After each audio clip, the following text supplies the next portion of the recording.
День добрый, трейдеры. Проверим звук.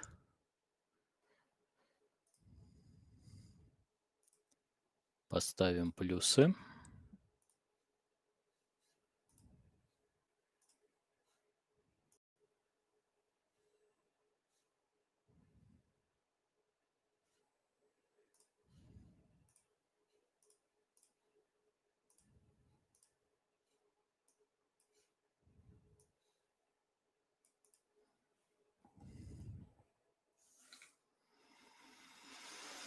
Так, ну что, начинаем живой трейдинг. Сегодня еще будет небольшой тренинг для новеньких. Будем говорить о лучших из лучших, да, сигналах.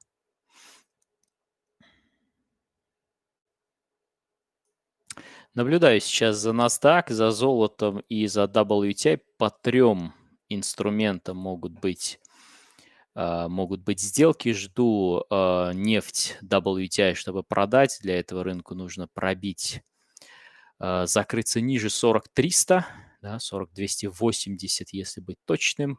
Здесь чуть ранее была ротация бара, но над моим уровнем мы видим чуть выше горизонтальный зеленый отрезок. Да, и сейчас мы ушли ниже, дополнительный фильтр закрытия ниже вот этого паттерна. Здесь мы видим дно, слабое дно, рынок отбился, протестировал макушку. Это очень типичное, да, поведение цены, когда мы видим стрелочный плюс паттерн, рынок пытается отбиваться и, как правило, тестирует точку середины. Сегодня только что такая история была с NASDAQ. Да, вот мы видим в середине NASDAQ. То же самое, стрелочная вершина, протестили low, точку середины, не пробили и крутимся вокруг моего уровня. Любой пробой high – это агрессивный long. Да, ну и посмотрим, что будет дальше. Золото двойная вершина, трейдеры вне зоны ценности, мы над уровнем. Посмотрим, будет ли коррекция. Коррекция, чтобы купить. Пока только пробой уровней, тренд-фильтр зеленый. Больше никакой информации. Нефть сегодня выглядит очень интересно. Если мы перейдем быстренько на дейли, мы увидим, что впервые, да, после, наверное, 2 недель, да, мы имеем пока на текущий момент более низкую цену закрытия. Посмотрите, сколько здесь daily low, да, в районе 41, и мы сейчас видим, что цена торгуется ниже, огромный нисходящий бар, да, возможно, мы видим трендовый день по WTI. Трендовый день – это когда, для тех, кто новенький, да, мы имеем точку открытия практически на уровне максимума дня текущего, если это нисходящий трендовый день, да, и точку открытия на уровне минимума дня, если это восходящий трендовый день. Вот здесь мы видим, что открытие было в районе 41 400, небольшой хвост, и весь день цена падает. То есть в течение всего дня нефть снижается. Это очень очень важная информация, да, когда вы смотрите на перспективу дня и вообще как торгуется рынок. Да, можно перейти на дейли, то же самое сделать по NASDAQ, и мы видим, что NASDAQ преимущественно торгуется внутри диапазона, да, диапазона предыдущего дня, предыдущего дня, да, и даже вот этого большой свечи мы видим, что открытие было тоже там же, где максимум сегодняшнего дня, да, цена не ушла выше, и в течение всего дня мы пытались продавливать медведи, но посмотрите, как рынок сейчас откатил, поэтому, возможно, да, появятся солидные сигналы. Так, нефть пытается пробивать. Посмотрим, будет ли у меня sell-сигнал. Мой стоп за зоной. Таргет впереди 39.80. Зона поддержки внизу.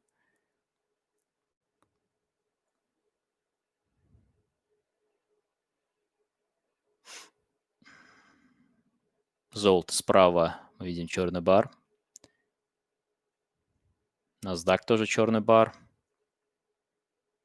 Посмотрим.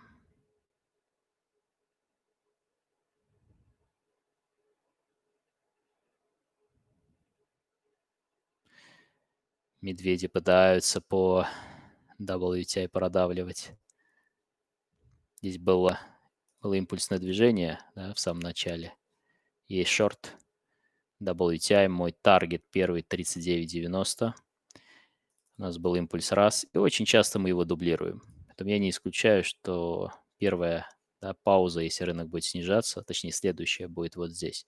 Но не будем забегать вперед. Да, мой стоп чисто за структурой.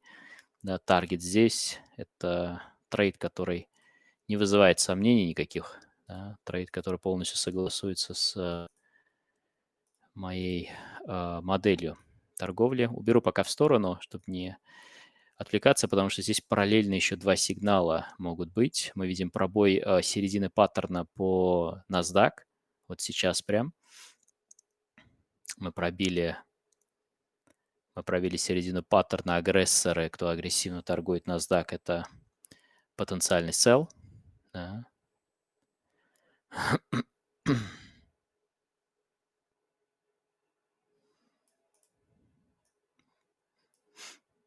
У меня sell нет. Почему? Потому что мой стоп внутри диапазона. Да. Посмотрим. Впереди лоу вчерашнего дня и ключевой лоу сегодняшнего. Мощная структура. Золото, черный бар. Если бар белый, я покупаю. Да, это все должно быть над моим красным уровнем. Тренд-фильтр зеленый. И мы видим по NASDAQ снова, да, желтый тренд-фильтр. И отмечаю, что третью сессию американскую именно подряд, хотя в Европу, да, мы видим, что рынок был в очень таком сильном нисходящем потоке. Третью американскую сессию подряд мы видим, ну, открытие такое внутри консолидации без каких-то существенных прорывов.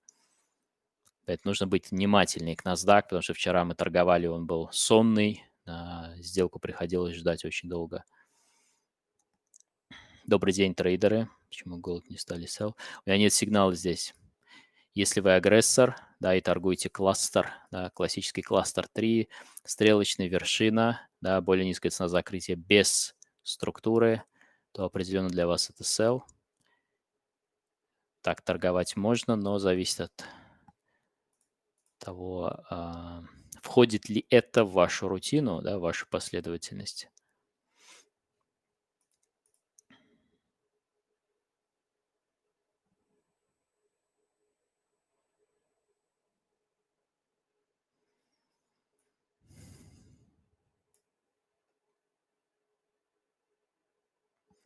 Впереди еще раз, да, NASDAQ трейдеры, две ключевых структуры 10500, да, и ниже ничего нет. Это лоу не только сегодняшнего дня и вчерашнего, да, это лоу последних 2 дней. Если мы вернемся на секунду на дейли, мы видим лоу вчерашнего, лоу позавчерашнего дня. Очевидная полка, посмотрите, да, которую удерживают покупатели, и следующая зона значительно ниже, то есть откроется диапазон минимум сотни пунктов, если вдруг рынок прорвет.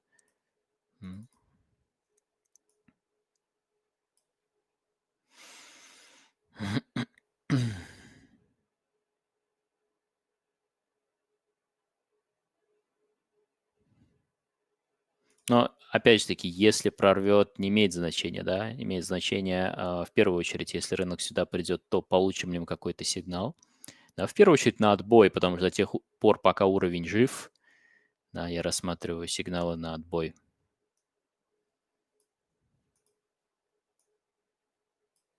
Не снижается NASDAQ. Возможно, кто-то из вас есть в шорт по NASDAQ. Да. После пробоя лоу паттерна, точки середины.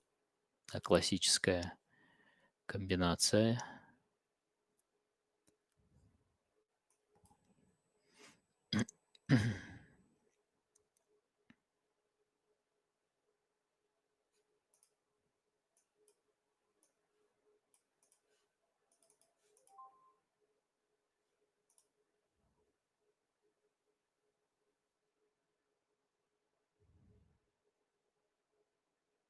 Золото уходит ниже зоны трейдеры.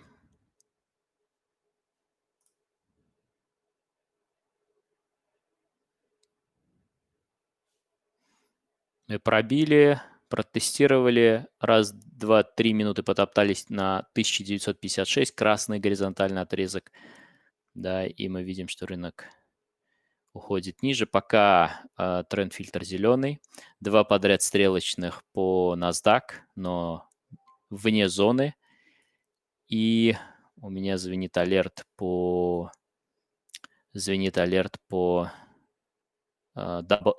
по WTI. Мои ордера скоро должны перейти в ноль. И дальше позицией будет управлять автоматика. Посмотрим, что будет здесь. Да, в сторону. Это тоже в сторону.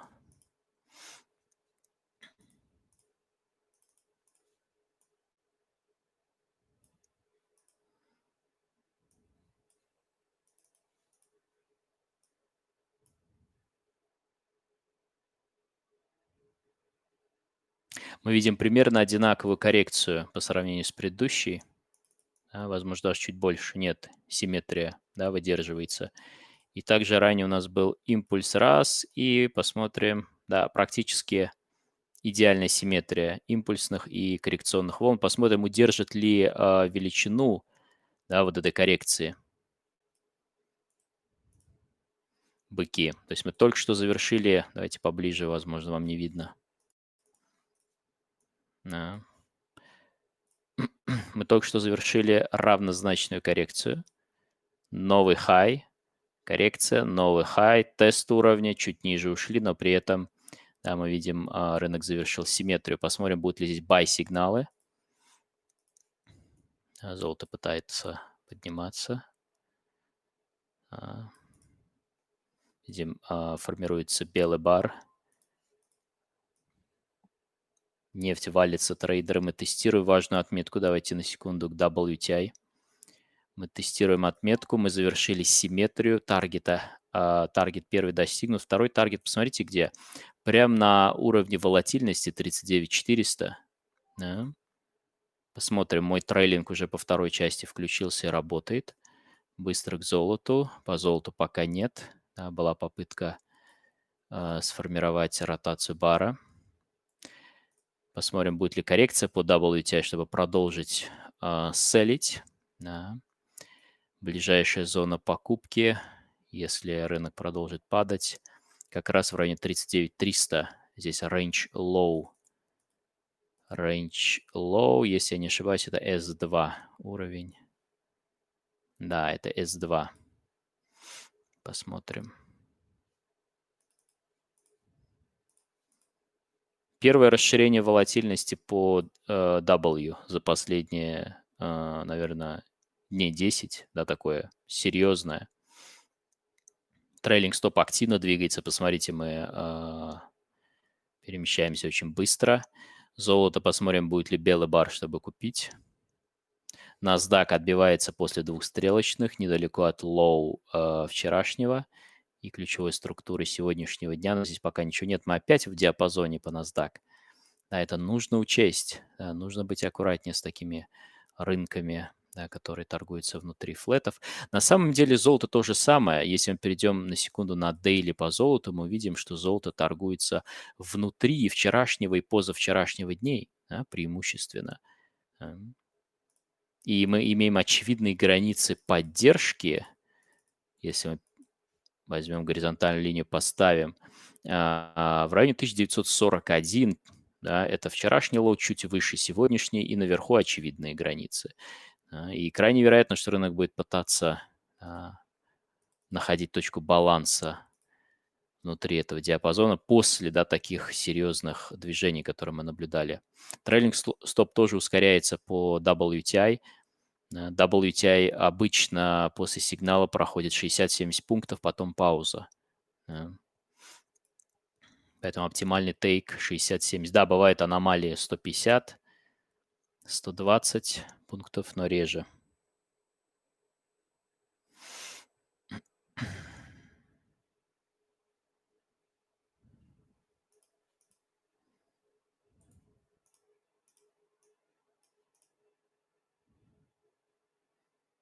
Сегодня будем говорить про ротацию бара как сигнал для торговли на пробой.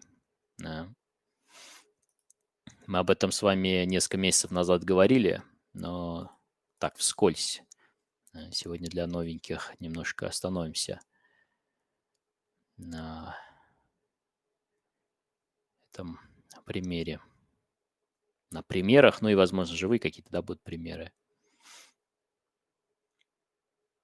Важно обратить внимание, что WTI торгуется недалеко от экстремального уровня волатильности. Вот где я сейчас держу курсор, 39400, мы видим зеленый отрезок. SAP написано. Это поддержка по волатильности, экстремальная зона поддержки по волатильности. 200 ATR. Если рынок сюда подходит, это говорит о том, что он экстремально растянут, и крайне вероятно, что мы вот здесь увидим сегодня лоу дня, да, сегодняшнего. Обращаю внимание на предыдущую коррекцию по WTI. Посмотрим, продублируется ли она. По золоту мы попытались продублировать, но пока рынок замерз. То есть мы вполне можем откатить в район 39.90.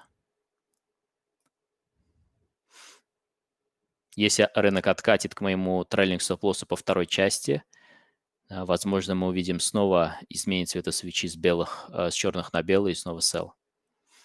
А если повалится, то 39.300 шанс купить нефть. То есть это бит-зона, бай-зона. Да, вот она область. Да, но еще раз, я не пытаюсь придавать этому сильно большое значение, потому что порой, и даже не порой, а чаще всего рынок превосходит наши ожидания.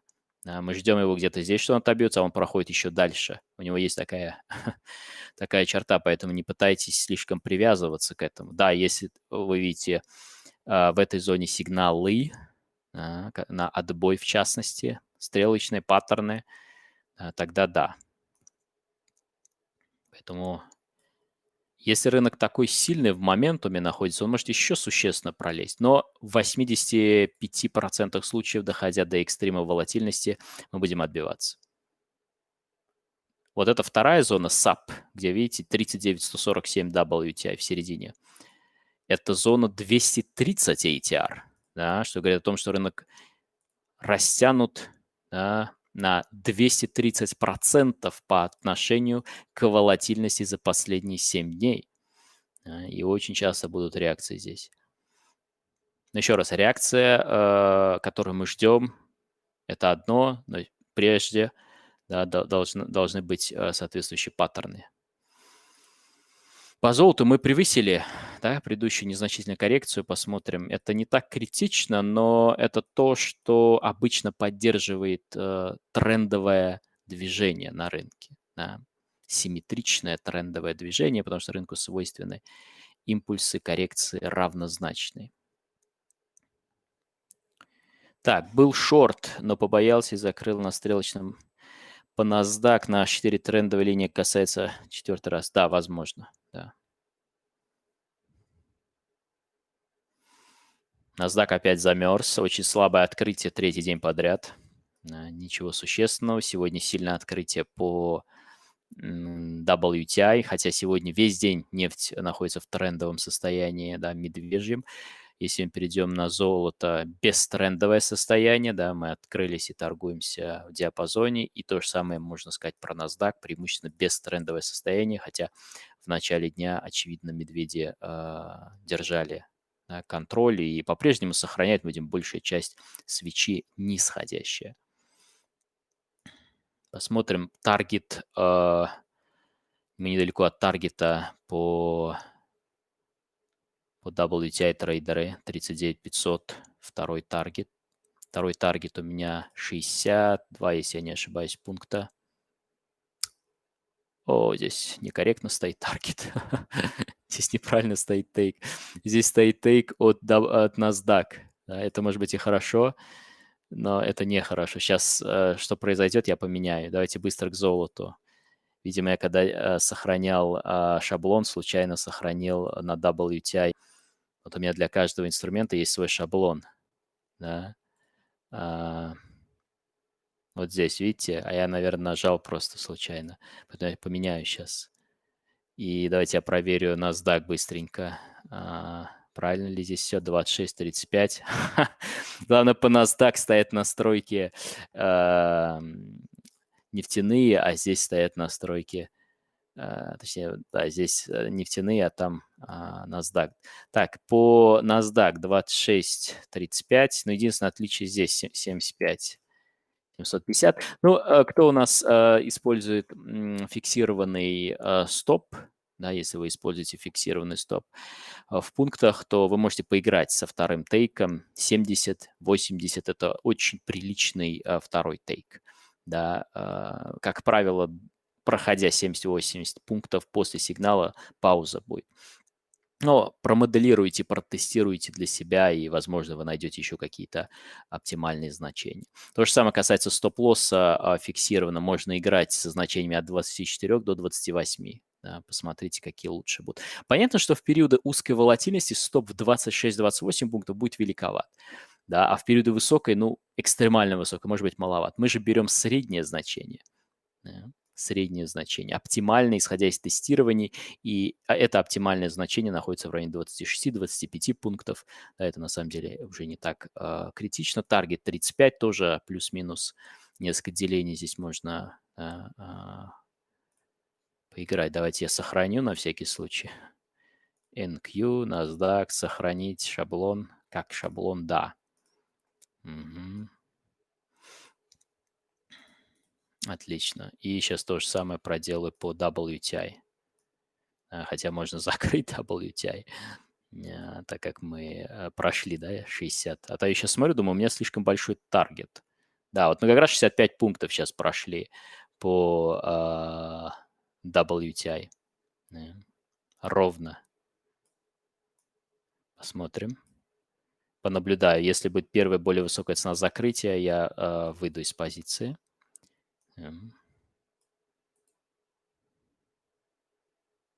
Более высокая цена по отношению к предыдущей свече.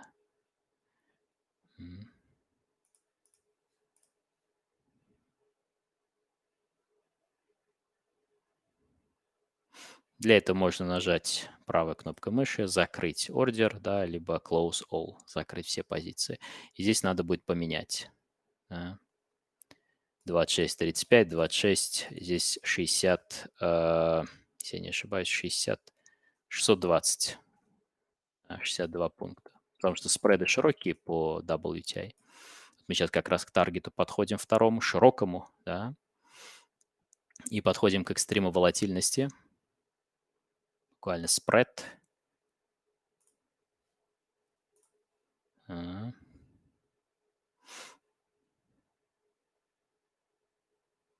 Буквально спред.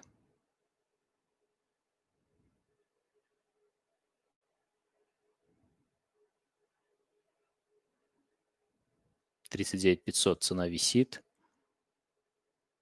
Цена висит. Все, мы достигли второй цели. Да, чуть больше получилось. Поэтому сейчас я быстро меняю на то, что должно быть. 620, 26, 26, 35, 620.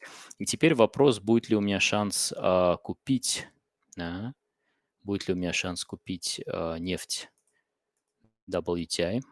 39 400, мы снижаемся дальше, моментум усиливается. Еще раз, важный момент, что рынки экстремально медвежьи на самых низах и экстремально бычьи на самых хаях. Да, поэтому здесь нам кажется, что он вообще все сейчас повалится, пойдет еще дальше. Бесспорно это может случиться, но чем более растянут рынок, вот мы видим сейчас нефть в моменте, да, ну вот начиная с нашего входа прошло 100 пунктов, это $1, это не так мало, да. И мы сейчас висим на 200 ATR 39 500, чуть ниже даже, плюс S2 поддержка, поддержка по волатильности, точнее поддержка по моим уровням range. Я поставлю сюда горизонтальную линию, посмотрю налево. Если у меня слева структура какая-нибудь, структура.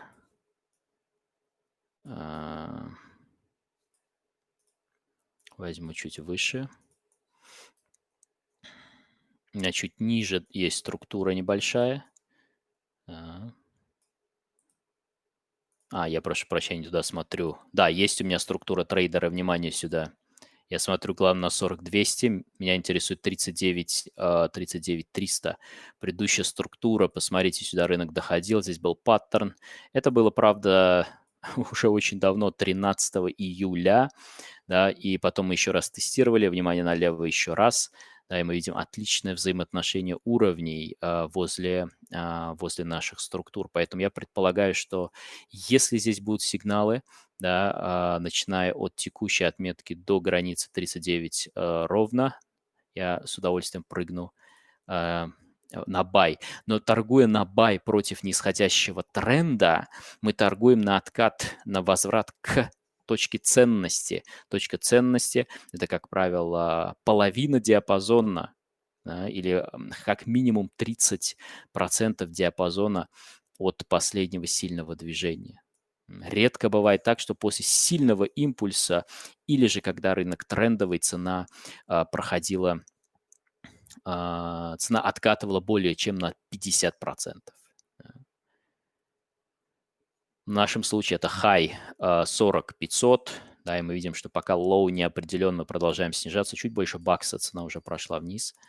И сейчас тестирует мой range low S2 и тестирует поддержку, которая слева. Посмотрим. Золото снижается пока ничего. NASDAQ тоже пока ничего. Посмотрим. NASDAQ, конечно, я его хвалил последние дни, но не оправдал он ожиданий следующих дней. Добрый вечер. Золото бычий бар формируется. Да, здесь был бычий бар, но опять же таки очень широкий стоп. Да. То же самое, что и по NASDAQ здесь. По золоту в последнее время было не так много трейдов у меня, да, потому что очень широкая волатильность, и мне нужно было внимательно относиться к моим стоп-лоссам. Сейчас мы видим, снова волатильность расширяется, да, и впервые мы видим тренд-фильтр красный. Посмотрим, будет ли здесь какой-нибудь для нас сигнал на sell, да, потому что рынок пробил уровень вверх и ушел обратно вниз. Первая ротация бара sell. Кстати, нефть что делает? Пробудились медведи после спячки. Да, если мы перейдем снова на daily, да, мы видим гигантский нисходящий бар. Технически абсолютно закономерный, потому что очень мы долго были в консолидации, рано и поздно это должно было произойти. Опять-таки, это вверх могло бы быть, но когда мы открываем график, мы, как правило, с вами видим, как торгуется рынок, как открывается рынок и как цена торгуется. Вот критичный момент. Как цена торгуется относительно своего open, открытия. То есть на открытии, вот мы открылись, ты приходишь в Америку, смотришь. Естественно, открытие, которое было не в Америку, а которое было утром, там 00:00 точнее, да, или во сколько оно, по Москве, да, открытие дня. Да, самое начало, первая минута дня, и смотришь, как цена торговалась. То есть сначала уходила выше, а потом уходила ниже, или открылась и сразу пошла вниз. И это, как правило, может говорить о том, за кем контроль, да, над сегодняшним трендом, на текущий момент времени. Да, мы видим, что контроль по NASDAQ у продавцов, у WTI у продавцов и у золота, давайте посмотрим. Да, мы видим, что преимущественно контролируют продавцы, но тем не менее цена по-прежнему торгуется внутри high-low предыдущего дня. Нефть продолжает валиться. Да, после таргета 2 мы уже прошли 20 пунктов, не так много. Да, возможно, мы вблизи экстремальной... Невозможно, а мы вблизи экстремальной точки трейдеры, точки волатильности.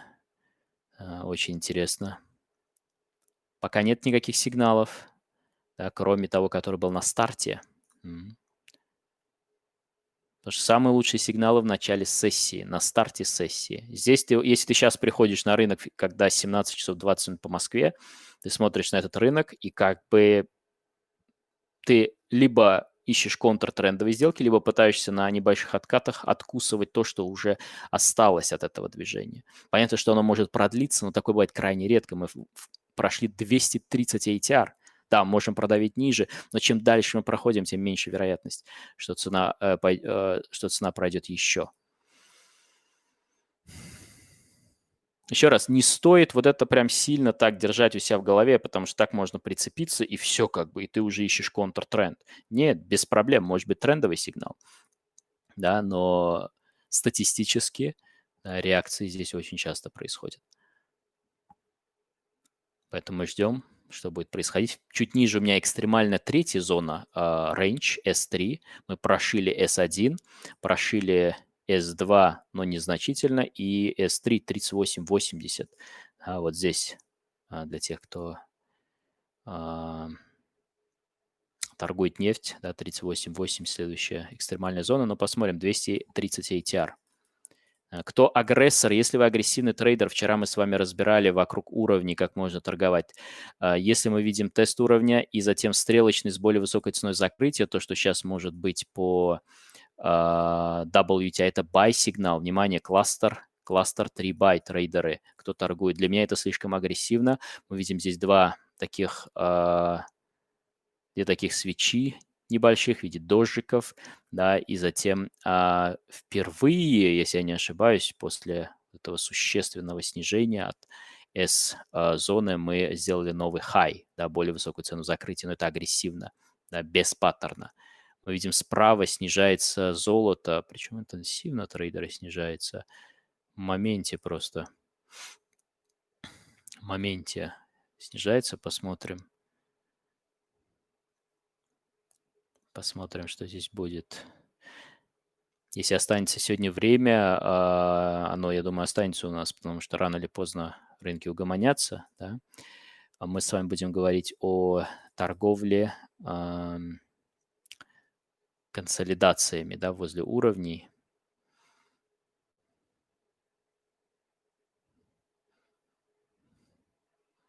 И, в частности, торговли консолидациями по тренду. Посмотрите, NASDAQ говорит, WTI еще снижается.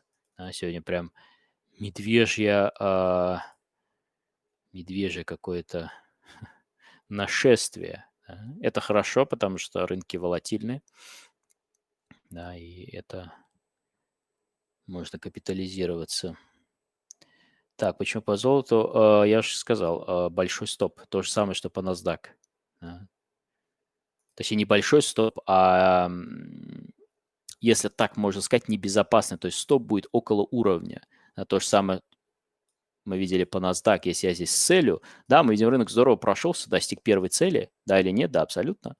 Да. Но в то же время мой стоп, который 26 тиков, он прям под уровнем здесь. Да, не за ним, не за структурой, а прям здесь. Любая коррекция, я вылетаю. Но при этом, бесспорно, используя такой подход, да, относительно точнее, насколько далеко от уровня, да, то есть какое отношение моего стоп-лосса к уровню, то есть он за ним, под ним, да, есть ли какая-то структура, где мой стоп. Да. Бесспорно, в некоторых сделках, в некоторых ситуациях я могу пропускать трейды, а в некоторых наоборот. Да. Здесь нужно каждому отдельно решить, будет ли он на это обращать внимание, либо будет шпарить все сделки подряд. И то, и другое хорошо. То есть, невзирая на положение стоп-лосса, NASDAQ подходит к точке поддержки. Посмотрим, важная структура. Вот здесь, что будет происходить, пока нет сигналов. Тренд-фильтр желтый. Цена подходит к уровню, тестирует уровень и все. WTI продолжает снижаться. Тест уровня стрелочный. Вот это то, что мне может быть интересно сейчас. WTI, тест уровня стрелочный. Да, классическая моя стартовая комбинация для торговли на отбой. Тест уровня стрелочный. Следующий шаг – реакция на стрелочный. То есть мы должны отбиться, сформировать потенциальную левую сторону паттерна, потому что все мои паттерны состоят из левой и правой стороны. Да, левая установочная, где стрелочный и, как правило, уровень. Дальше реакция. Раз, два, три, это может быть больше свечей. Да. Затем рынок доходит до некой границы, корректируется. Так формируются все паттерны слабые, разворотные. Да, ну, преимущественно слабые, сложно слабые двойные вершины основания. Но бывает еще группа сигналов V-форма. Это когда стрелочный и обратное движение. И здесь ты не можешь торговать паттерн, ну, потому что если цена вдруг сюда придет, такой паттерн не то, что не торгуется, торгуется, конечно, но это уже совершенно другой контекст. Вот я вижу тест уровня, стрелочная реакция. Посмотрим. Контртренд потенциальный, но следующее условие – паттерн. Левая сторона. Сколько было стрелочных, да, кто торгует моментум, sell-сигналы, агрессоры. Для опытных только, да, кто опытный трейдер. Пробой минимума свечи со стрелкой, если медвежий тренд. Да. Но это будет работать только в сильных вот таких трендах, каких немного впервые по WTI за последнее время. Поэтому этот сигнал только для опытных. Я его исключил из своей торговли, потому что он постоянно, да, появляется и в кондициях, которые он максимально эффективен, точнее кондиции, в которых он максимально эффективен, мы видим не так часто. Как часто мы видим параболические такие нисходящие движения ну, по крайней мере, по WTI? Совсем не часто. Да. То есть очень редкий сигнал, да, и, в принципе, он здорово компенсируется ротацией бара или же какими-то вариантами на пробой. Вот сейчас мы отбились здорово, причем быстро, 40 пунктов, 50 центов, да, 40-45 почти. Мы отбились в моменте. NASDAQ, внимание, отбился от уровня. Посмотрим. Конечно, нефть интересно. Все, что двигается из ваших инструментов, которые вы торгуете в течение дня, то самое вкусное. Там все сделки быстрые и, как правило, квалифицированные. Да. Чем более волатильный рынок, тем качественнее сетапы, тем лучше они отрабатывают. Посмотрим. NASDAQ пытается пробить, да, но пока тестирует два ключевых уровня, да, хотя мы еще до них не дошли, до этих ключевых зон. Дальше дорога открыта по NASDAQ, но не будем забегать вперед, потому что рынку ничего не стоит после стрелочного выскочить, потому что мы в консолидации.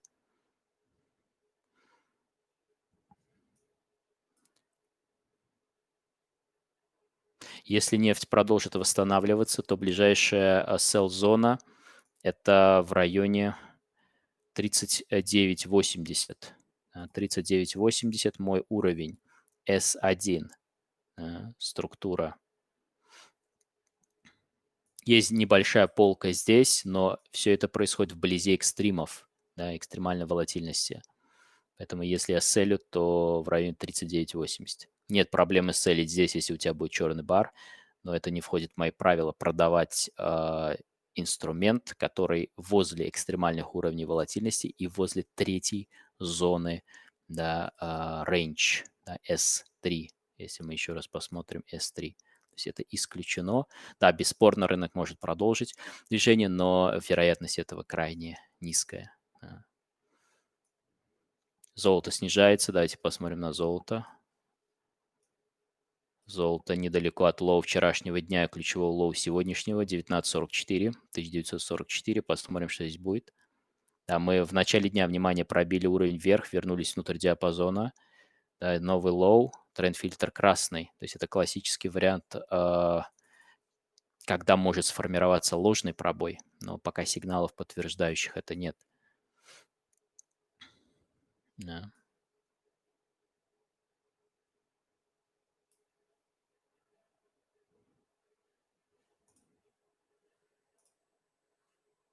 Так, что немножко пауза, да, после такого бырого начала дня по WTI. На самом деле это не то, что предсказуемо, нет, абсолютно, но когда-то это должно было случиться, да, когда-то рынок должен был обвалиться в конце-то концов или вырасти, потому что все рынки движутся от сужения к расширению, сужение, расширение. То же самое, да, относится к волатильности. То есть сузились, расширились.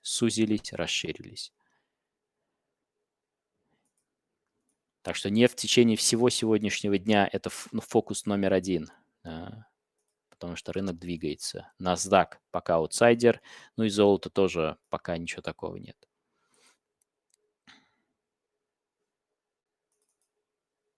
Но мы видим, что рынок снова пришел туда, где торговался практически с утра по Москве. Да, 9-10 утра по Москве, вот его торговый диапазон. Здесь мы незначительно вышли за границы, да, и сейчас торгуемся вблизи очень сильной зоны. Представляете, сколько было здесь реакций, каждый раз стрелочный, стрелочный, еще раз стрелочный с паттерном.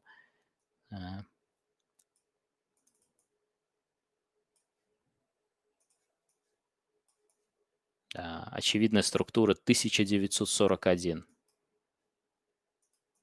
Пока она жива, только длинные сделки на buy.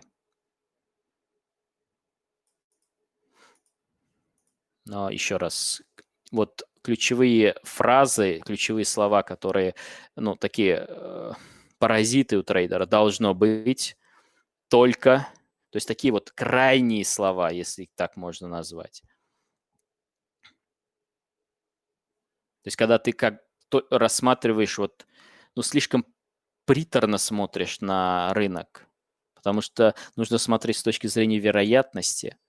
Да, вот ты смотришь на трейд или на комбинацию, или на возможную позицию, а какова вероятность, да? А из чего складывается вероятность? Из совокупности технических аргументов, которые ты можешь привести в пользу этого, и в первую очередь объективных аргументов. Я вижу это, исходя из своего моделирования, тестирования и так далее. А не просто бездумно шпарить сигналы. Да? То есть мыслить с точки зрения вероятности. Например, если ты видишь сигнал ротации бара, ты, если моделировал, тестировал или хотя бы месяц, 2, 3, 4 торгуешь с нами в закрытом чате, то точно знаешь лучшие кондиции, где работает этот сигнал, в каких условиях. И каждый раз, когда ты его видишь, тебе нужно задать вопрос или составить список вопросов, которые характеризуют этот сигнал или эту ситуацию как качественную, или наоборот, которую лучше избежать. Понятно, что если ты новенький, да даже для опытного трейдера все равно бывают ситуации, когда трудно не то что найти различия, да, между тем хороший и плохой сигнал, а порой на тебя находит какая-то эмоциональная волна, и ты как бы теряешь, да, нить игры. Поэтому каждый раз нужно свое внимание возвращать.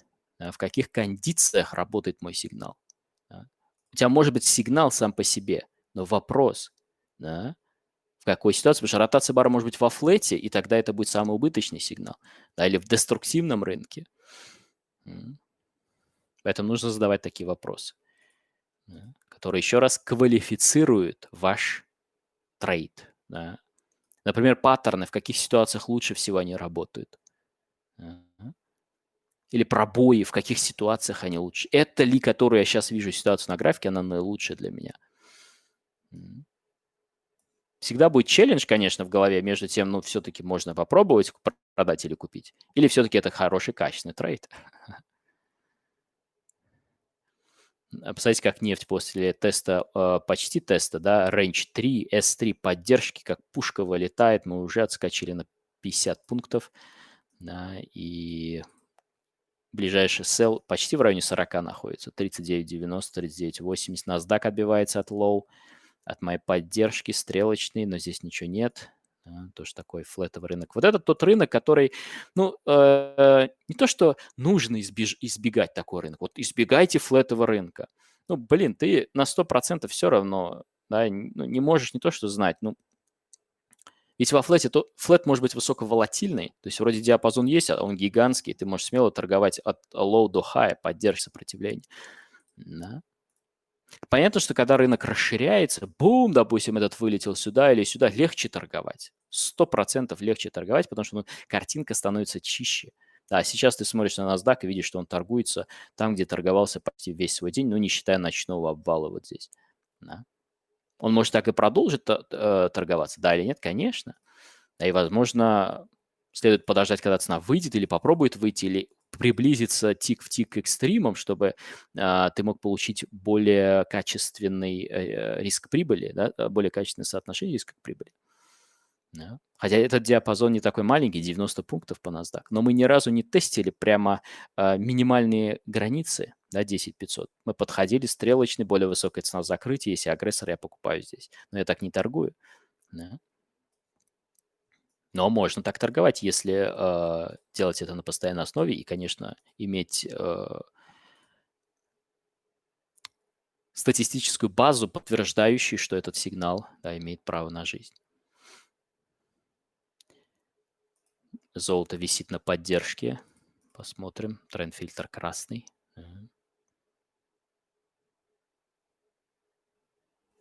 То есть рынок циклами, да, ходит. И вот мы, если вы посмотрите, превысили, да, предыдущую коррекцию, причем значительно. Мгм. Поэтому не исключено, что отметка в районе 39,80, 38,80, может быть, чуть ниже. Это лоу сегодняшнего дня. Да. Теперь меня интересует более глубокая коррекция. Мы пытаемся формировать V-образную форму. Стрелочный тест уровня, реакция без паттерна. Ага.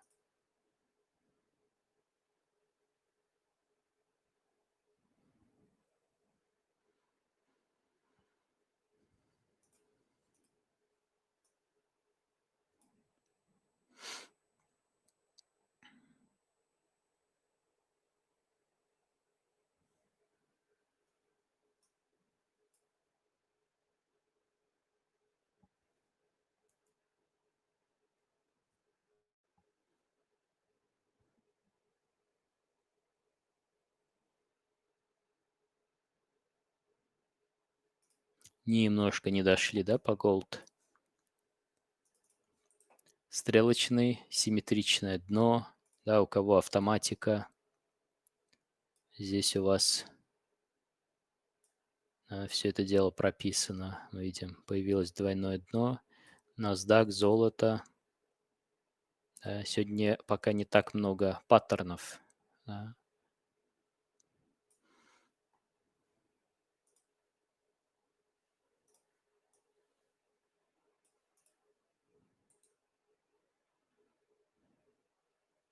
Мы можем увидеть здесь черный бар, трейдеры по WTI. Кто агрессор, это ваш шанс селить. Первый черный бар после вот этого моментума 150 пунктов, $1,5, хотя диапазон сегодняшнего дня составляет от high до low 260 пунктов, но это не очень много. Если мы посмотрим на те же самые предыдущие большие трендовые дни, то порой даже мы проходили больше, например, нисходящие. Да, мы видим 330 пунктов, да, 310 пунктов. То есть $3.10, $3.30. Ну, не считая вот этих там аномальных событий, которые были, да, и где мы наблюдали, ну, там, чуть ли не 10, сколько мы здесь проходили, да, там 10 тысяч пунктов. А мы сейчас берем такой стандартный, скажем так, ритм этого инструмента, да, и в нисходящие дни рынок может проходить в среднем $3, $3,5. Но слишком далеко не стоит уходить. Если мы возьмем вот последние, здесь $3, вот раз нисходящий бар. Можем взять вот этот, хотя он не полный нисходящий, в том смысле, что в конце дня мы откатывали. Видите, какая закономерность, да, практически одинаковая величина трендового дня, либо просто нисходящего дня, скажем так. Да. Здесь и вот здесь можем взять, сколько здесь, тоже 280 пунктов. То есть в среднем мы видим, что от 28 до 33 мы прыгаем, да, и мы видим, что сейчас рынок прошел 27 пунктов, 270 точнее, да, я неправильно сказал, 270 пунктов. И, в принципе, есть у него еще небольшой запас. Мы видим слева еще лоу, который мы практически протестили. Окей. Так что вполне вероятно, что в этой области, если рынок будет топтаться, он найдет поддержку. Но не стоит заниматься предсказанием, да, вот анализ, который предсказывает что-то.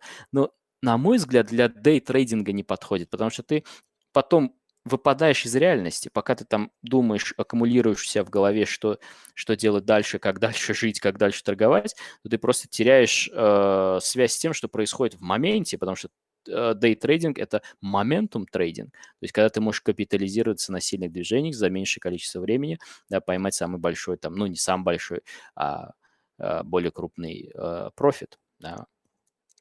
А пока ты там чертишь, рисуешь, это можно делать на премаркете за минут 15-20, прийти, открыть графики, посмотреть на дейли, что я обычно делаю. На дейли графике я смотрю, как рынок торговался, да, как торговался вчера и как мы торгуемся относительно открытия, точки открытия сегодняшнего дня.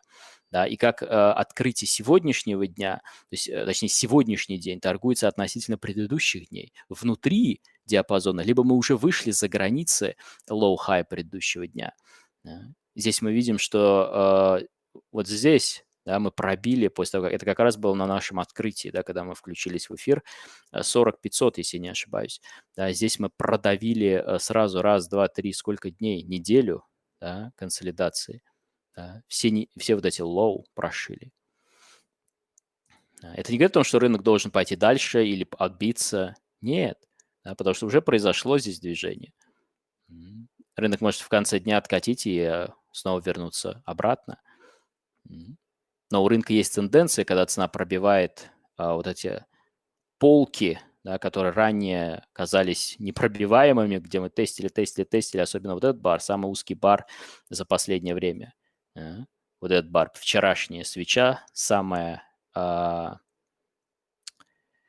низкодиапазонная, если так можно сказать, самый узкий медиапазон по отношению к этой свече, да, и к большей части вот этих свечей, ну, разве что вот эту еще можно выделить, хотя мы видим, после того, как хай ее пробили, бум, рынок взлетел, но всего лишь на 50-60 тиков. Okay. То есть вот что можно делать на премаркете, да, как работать с... NASDAQ тестирует предыдущую структуру, посмотрим, тренд-фильтр зеленый, сигналов пока нет.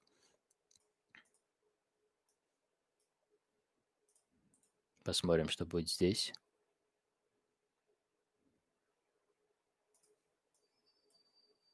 Есть претенденты на sell по WTI. Если есть плюсы в чат, поставьте. У экстримов.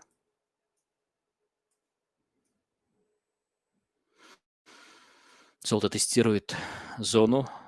Да. Минимумы. Важные минимумы. Посмотрим, что будет здесь. NASDAQ тест уровня стрелочный справа. В самом правом углу. Тест уровня стрелочный. Посмотрим, что здесь будет.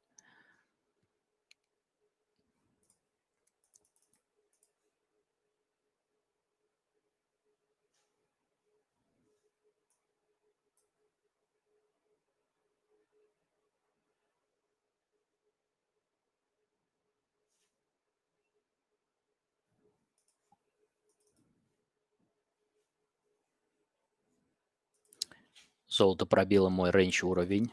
Внимание, налево, в самом левом углу. Пробили мой рейндж незначительно впереди лоу вчерашнего. Зона неопределенности. Посмотрим.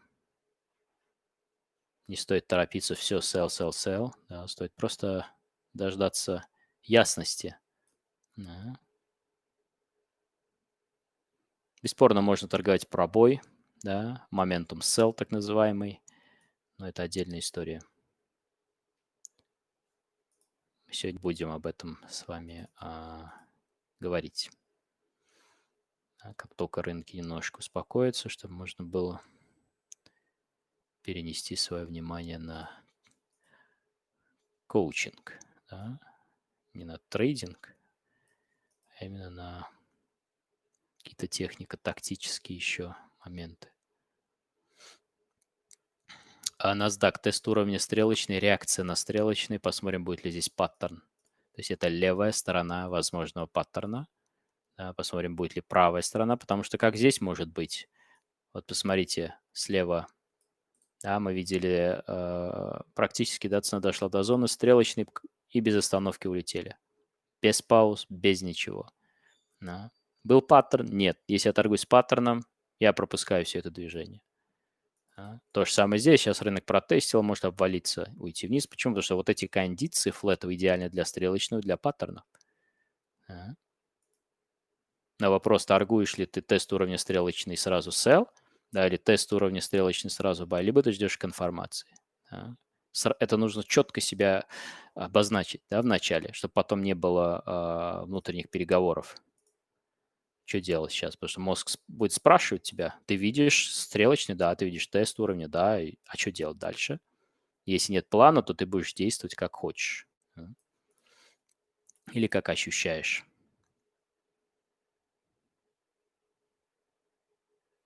Золото, интересно, торгуется практически на лоу дня вчерашнего возле моей buy-зоны. Посмотрим, удастся ли рынку прошить и продолжить медвежий моментум. Либо мы увидим здесь сигнал на отбой. То есть всегда два варианта, да, ну, не всегда, чаще, да, чем нет, два варианта. Это отбой от уровня, пробой уровня. И еще третья комбинация – ложный пробой. Вот сегодня мы, возможно, да, увидим подтвержденный ложный пробой. Потому что здесь мы пробили вверх, ушли внутрь диапазона. Это первый сигнал к тому, что рынок не очень здоров, но пока я не вижу точек входа. И нужно быть готовым быстро изменить свой план торговый. Он может быть там на buy, да, а рынок может тебе быстро нарисовать sell-сигнал на минутке, да. Вот здесь, например, мы торговались выше, потом ушли вниз и улетели. Здесь ты еще бык, вот здесь. Ну, очевидно, мы пробили структуру. Бык здесь, да, а здесь бык? Ну, если только против этого движения, да. Пытаемся пробивать. Если пробьем, закроемся телом ниже, будет сигнал на коррекции, шанс продать. А если будет валиться дальше, то моя следующая структура S1 здесь, поддержка. И дальше пошло по этим границам. Можно посмотреть левее. Если слева какая-то структура, представьте, насколько эта структура важна, после нее ничего нет. Видите, какой провал. Я поставлю, где S2 горизонтальную, ничего не увижу, и поставлю, где S3, и только там увижу поддержку, взаимоотношения вот этих ключевых уровней. То есть мы видим вот этот диапазон, который начинается от текущих, заканчивается у S3, практически симметричен диапазону наверху, да, практически равенство мы наблюдаем. Поэтому вот эта зона, где сейчас находится золото, на мой взгляд, очень-очень важная технически, но мой взгляд может в моменте поменяться, как только рынок скажет, что он ее не видит, например. То есть мы прошьем эту зону. А вот сейчас мы видим тест уровня, и тут же реакция. Ага. То есть имейте свое как бы видение, но подтверждайте свое видение тем, что делает рынок. Согласуйте это. Потому что как только я начинаю вот в своем трейдинге упрямиться, либо делать вид, что я такой умный, да, или перечить рынку в каких-то моментах, то тут же это наказывается. Да, или слишком наперед мыслить, да, что там может там произойти, строить какие-то воздушные замки. Да, и рынок тебя обламывает обычно. Окей, ты говоришь о том, что да, могут пробить, улететь. Ну хорошо, ну давай посмотрим, что здесь делает рынок. Пробьет он или все-таки он тебе нарисует сигнал на buy, или ты все-таки убежден, что пробьет. Но если ты торгуешь свое убеждение, то ты рискуешь пропустить отбой от этой зоны, который тоже может случиться. Вот я сейчас вижу тест уровня стрелочный, более высокая цена закрытия. Если я агрессор, я покупаю сейчас. Я агрессор? Нет. В этой ситуации нет. Тест уровня, сила сигнал номер 1 стрелочный, сила сигнал номер 2. Я хочу видеть реакцию паттерн. Такой же паттерн, который был слева, стрелочное дно, только прямо на уровне, да, потому что у меня есть все условия левой стороны, но нет правой стороны. Понятно, да? Вот таким образом. Бесспорно, бывает ситуация, вот, которая часто возникает возле уровней. С одной стороны, ты видишь сигнал на buy, да, например, паттерн, и в то же время можешь увидеть на sell сигнал, ротацию бара. Да, такое может быть. То есть такой, ну, конфликтный, скажем так, коллизия такая, неопределенность. Это бывает. И ты смотришь по контексту. Да? Первое, что у тебя в контексте? Какой тренд? Да? Куда рынок направлен? Тренд-фильтр. Дальше отношение к уровням. Да? и так далее. Трейдеры по золоту, говорю, по WTI впервые после отбоя снова видим черный бар, ротация бара. Если вы агрессор, это ваш шанс селить. Да, и есть пространство для тейков, для тейк-профитов. Я не торгую на sell возле экстремальных зон волатильности, то же самое на buy. Это очень важное правило, которое помогает мне фильтровать ситуации, когда рынок очень растянут. То есть если рынок у экстрима волатильности, это говорит о том, что резинка растянута, может отскочить. Да, мы уже отскочили, но после того, как мы отскочили, может наблюдаться что? Баланс. То есть здесь мы растянуты, тренд снижается, доходит до какой-то экстремальной точки, бум, пружинка лопнула, а там резинка лопнула, и затем что происходит с резинкой? Все, ей нужно снова начать растягиваться. Сейчас она все сдулась, можно так сказать. И, как правило, после такого резкого падения, резкого отбоя мы будем видеть небольшую такую пробу, то есть щупаем, топчемся, и начинается небольшой флет. Не всегда так, чаще да, чем нет. Да. Поэтому здесь лучше всего торговать либо более глубокие откаты к зонам, да, либо ретесты экстримов, потому что рынок либо пойдет наверх, либо пойдет вниз. Да. Моя существенная зона в районе 40, сопротивление, существенная поддержка 38-80. Нет проблемы, если ты селишь здесь черный бар. Да. Вопрос, делаешь ли ты так возле экстремальных уровней волатильности, да или нет. Да. Мы видим золото, тест уровня стрелочный, реакция на стрелочный, левая сторона, правая формируется. То есть следующий шаг – паттерн. Паттерн. Его может не быть. Каким образом? Рынок возьмет и прошьет эту зону. Тогда речь об этом паттерне больше идти не будет. Сейчас пока есть предпосылки. Давайте посмотрим.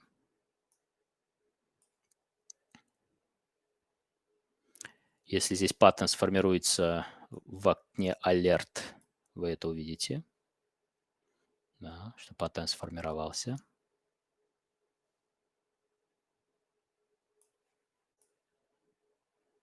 Это может быть разворотное дно, слабое дно, да, и любое другое дно, которое мы используем. Нефть отбивается, торгуется пока в диапазоне. Мы здесь тоже можем увидеть симметрию, если рынок будет расти.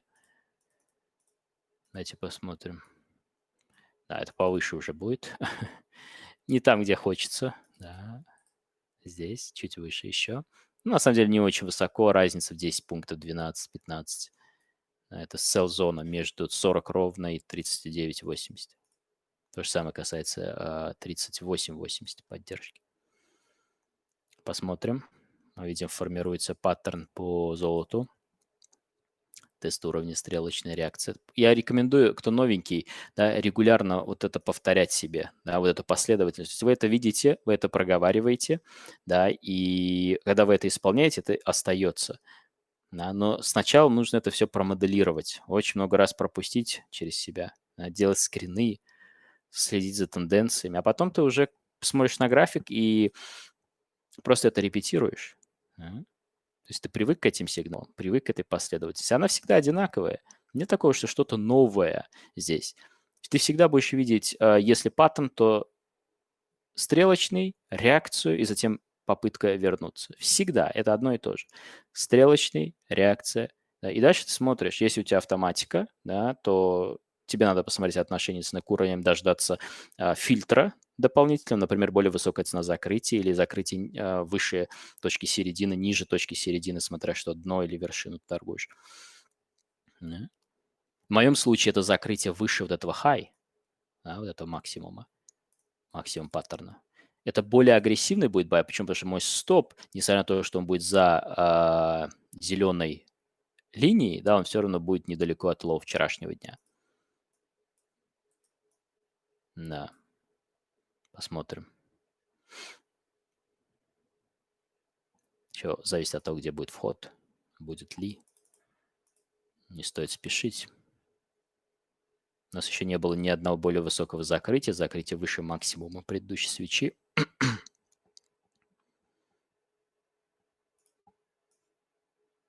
Золото WTI, точнее нефть ползет. Надо алерт ставить, чтобы не пропустить. Если вдруг будет расти, 40 ровно sell при сигналах. Золото консолидируется. Не можем пока обновить хай. Пытаемся, но не можем обновить максимум паттерна.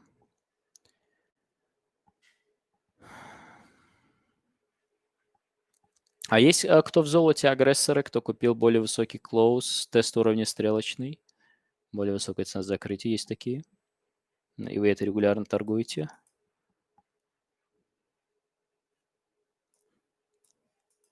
Или все в ожидании паттерна? Еще раз, когда вы ставите стоп фиксированный, нужно иметь в виду волатильность. Нужно иметь в виду, особенно когда она очень широкая. Так, ну что пытается рынок делать?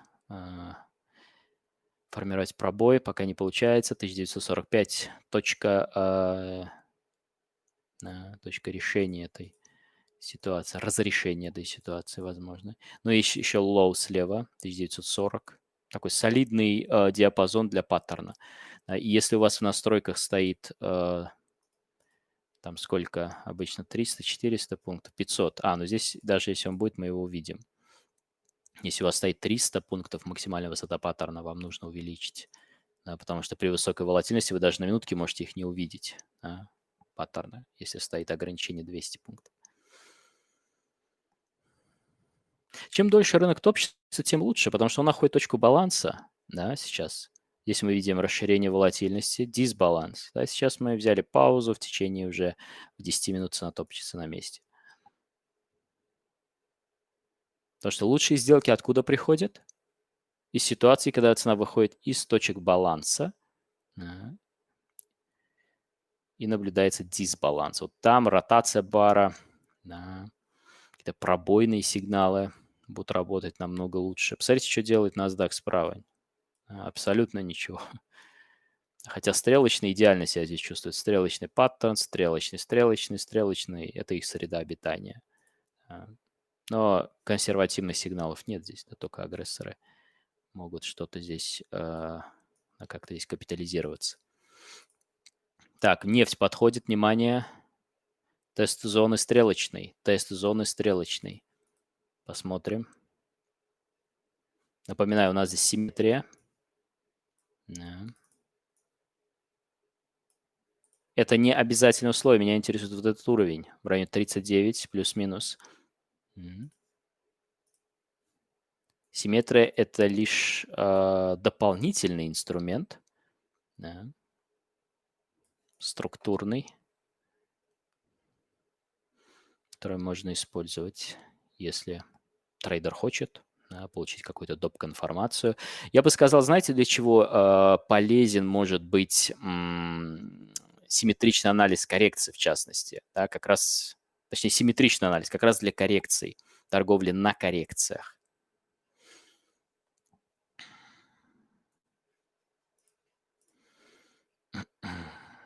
Торговли на коррекциях, потому что если вы трейдер по тренду, то отслеживание глубины коррекции по отношению к предыдущей коррекции или к предыдущим очень важно. То есть вы можете понять, есть ли какое-то нарушение цикла, ритма.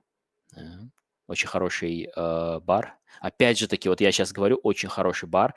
Это такой паразит слова, потому что ты можешь придать этому слишком большое значение, очень хороший бар, и порой бывает очень хороший бар, и это лосс. Окей. Что значит очень хороший бар? Просто бар, белый бар, который пытается закрыться выше максимум предыдущий, максимум паттерна, да или не, да, абсолютно, это лонг. Убираю в сторону и готовлюсь к сделке по золоту, говорю, по WTI. NASDAQ пока не интересен, давайте следить за W. Кстати, здесь вы видите вот такие прямоугольники. Видите прямоугольники? Вот такие прямоугольники. Скоро о них будем говорить. наверное, не сегодня. Сегодня у нас тема еще консолидации, да, консолидации, сигналы, которые можно еще торговать в трендовом рынке. Мы говорили об этом несколько месяцев назад, да, и как-то забыли. Как-то забыли про это дело. Мы тестируем зону тест-уровня, да. Тренд-фильтр здесь не имеет значения, если вы ждете стрелочный сигнал, да, если рынок утратил моментум. Моментум мы можем измерять разными параметрами, но, на мой взгляд, один из качественных критериев – это глубина коррекции, особенно если рынок трендовый по отношению к предыдущей. Да, то есть если мы имели там раз коррекция, то есть, ну, как правило, да, мы имеем там движение, допустим, да, коррекция, а потом движение, как правило, оно симметричное, снова коррекция, нередко они равнозначны. А потом вдруг вы видите там движение еще одно, например, да, и коррекция значительно выше, может быть, даже с пробоем какого-то локального хай. То есть что-то произошло, какой-то дисбаланс, но уже в другую сторону, резкий такой, да? Okay. И это может быть очень хорошим для вас ориентиром на то, как можно здесь, да, как можно здесь торговать в плане того, что выбирать сигналы. Да? Лучше ли торговать здесь ротацию бара? Или лучше все-таки паттерны будет торговать, или стрелочные сигналы, раз рынок потерял скорость? Да? То есть это один из вариантов. И вот мы видим тест уровня стрелочный. Да. Тренд-фильтр зеленый по WTI, но он не имеет никакого значения, когда речь про стрелочные сигналы. Я могу быть агрессором и селить сразу стрелочный сигнал. Кто у нас агрессивный трейдер? Если я агрессор, я селю сразу стрелочный сигнал возле уровня. Если я консерватор, чего я жду? Я жду реакции, то есть я хочу увидеть реакцию, а затем я хочу увидеть паттерн. Может реакция перерасти просто в движение обратное? Это нужно иметь в виду, что когда вы какой-то паттерн или какой-то сигнал фильтруете еще чем-то, то фильтр будет и отбирать прибыльные сделки, и наоборот отбирать убыточные. То есть какая-то часть прибыльных сделок отпадет, а так же, как и убыточных. Okay. Поэтому сейчас рынок может, пошел, все, и у тебя нет трейда. Но наличие паттерна самого по себе не говорит о том, что точно ты сделаешь деньги здесь, в этой ситуации. Но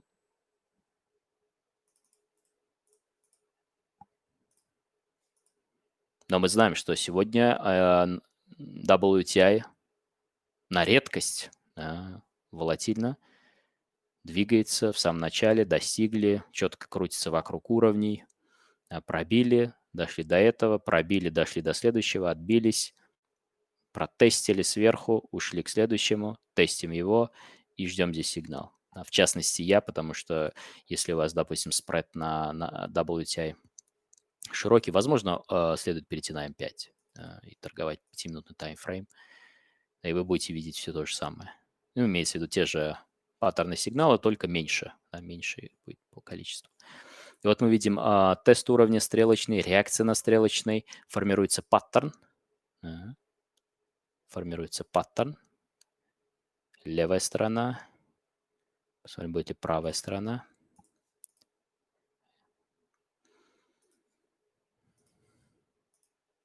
Кто у нас использует ручной анализ, имеется в виду, определяет паттерны вручную, у кого базовая версия. Это ваш ориентир стрелочный. Рынок упал. Берете треугольник в терминале, рисование треугольника, клик раз, клик на самый low после того, как он сформировался, или high, да, если это противоположный паттерн, и затем ждете, когда сформируется правая сторона по правилам, которые есть в методичке.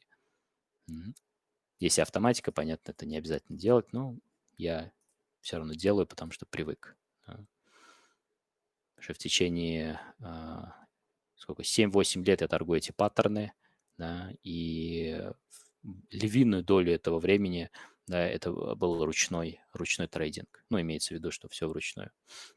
Потом только появились стрелочные сигналы, да, потом автоматика, то есть такая прогрессия определенная пошла. И не стоит бояться перезаходить, да, порой ты можешь видеть сигнал, зашел, лосс, и не стоит бояться перезаходить в позицию. Такое тоже бывает. Не часто, но может быть. Более агрессивный вариант продать после закрытия ниже лоу предыдущей свечи, вот этой. Это более агрессивный вариант. Более консервативно дождаться пробоя точки середины. Минус здесь торговля, если я селю здесь, в том, что мой вход, ну, вряд ли здесь, да, подальше, да, будет дальше значительно. Да, и при коррекции более глубокой я могу вылететь. Ну и, конечно, тейк тогда тоже будет где-то в районе вот этого уровня. Даже, может быть, пониже. Мы видим ДВ. Вот сейчас нам автоматика подсказывает. Двойная вершина. Идеальная, симметричная. Да, ну, не самая идеальная, которая только может быть, но тем не менее. И посмотрим, будет ли у нас первая новая, более низкая цена закрытия. Либо, если рынок нарушит хай, то нет паттерна. По-прежнему у нас остается запас симметричного до кульминации симметричного движения. Как раз в районе ровно 40. Да, круглая отметка. Но посмотрите, трейдеры, вот интересно, как в реальном времени, да, вот здесь ты смотришь, все валится, все по медвежье, да, как к середине сессии все поменялось. Нет медвежьего моментума, который ты мог видеть здесь. Все, рынок другой уже. Да? Очень важно. И вопрос, когда наступают ситуации вот этого резкого изменения, да, резкой смены тренда или резкой паузы текущего тренда. В каких зонах это происходит? Есть ли какое-то подтверждение? Мы знаем, что в экстремальных зонах волатильности такое происходит 85%, 85% случаев. И мы уже имеем новый хай, посмотрите, по WTI. Мы закрылись выше паттерна DV, нет сигнала больше. Здесь может быть слабая вершина, абсолютно. Сложная, слабая, абсолютно. Мне нужно подождать 2 минуты, чтобы получить информацию на этот счет. Мы возле уровня абсолютно. Я торгую с трендом или против тренда, да, преимущественном направлении тренда, но мы видим, впервые тренд-фильтр стал зеленым. Быки пытаются поддавливать впервые после нисходящего тренда. Но еще раз, когда флэт или когда рынок теряет скорость, тренд-фильтр теряет свой смысл. Почему? Потому что во флете он будет меняться часто. То красный, то зеленый, желтый, зеленый и так далее. То есть вы будете видеть изменения на ТФ, если вот начинается консолидация, значительно чаще, и это будет менее информативно. Okay. Поэтому ТФ только для моментума ротации бара. И чем лучше это соотносится с пробоем уровней, да, бывает такой, изменился тренд-фильтр, вот как сегодня вот здесь, да, мы поменяли тренд-фильтр, видите, пробили наш рейндж уровень, да, то есть у нас есть сразу 2 критерия в моменте появились. Сейчас у нас будет сложная слабая вершина, быстро переходим на нефть. Sell сигнал, да, квалифицированный. Я могу быть консерватором, да, и продать после пробоя точки середины вот здесь. Это в районе 39 600, 39 700. Но посмотрим, что будет. У нас есть еще запас до 40 ровно. То есть мы вполне можем попробовать проскочить еще. Понаблюдаем. NASDAQ, какая гигантская двойная вершина. Посмотрите на этого красавца. Гигантский новый хай уже, и мы сейчас торгуемся снова выше уровня. Мы протестировали уровень, отбились, подошли, пробили, уже вернулись сверху, как к поддержке, чуть выше хай сессии, и пока непонятно, что с ним делать. Да. И посмотрите, тренд-фильтр преимущественно зеленый, да, зеленый-желтый, но он часто меняется, видите? То есть во флете, еще раз, это важно, во флете трендовый инструмент, скажем так, да, какой бы он ни был, он все равно не так эффективен.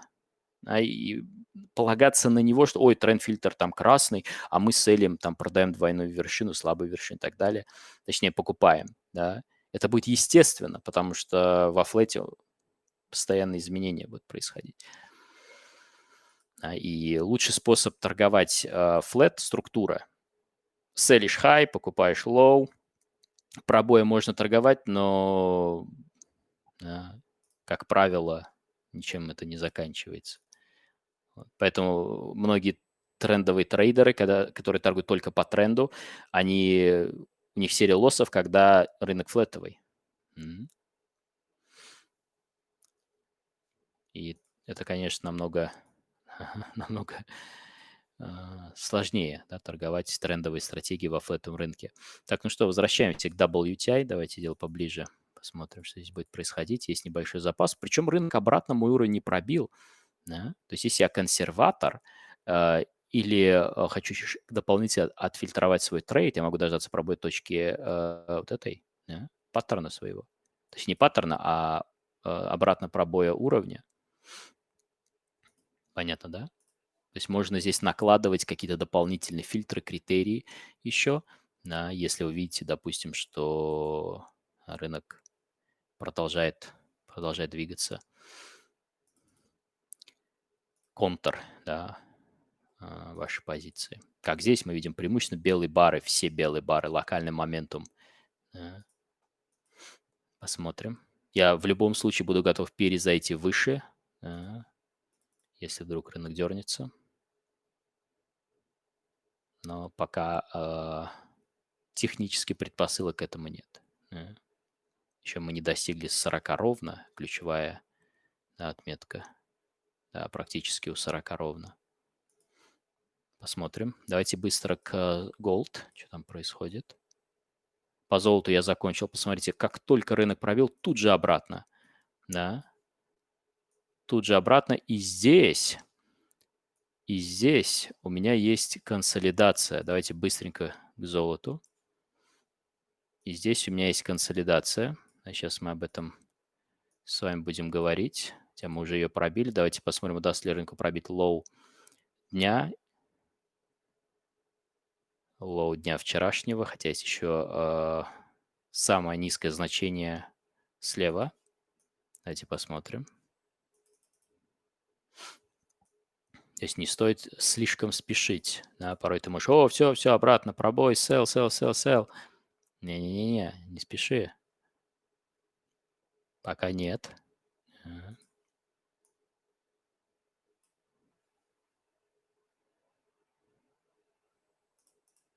Никак мы с вами не дойдем до консолидации возле уровня. Да? Торговли консолидациями возле уровня. Просто рынок не дает пока чуть расслабиться.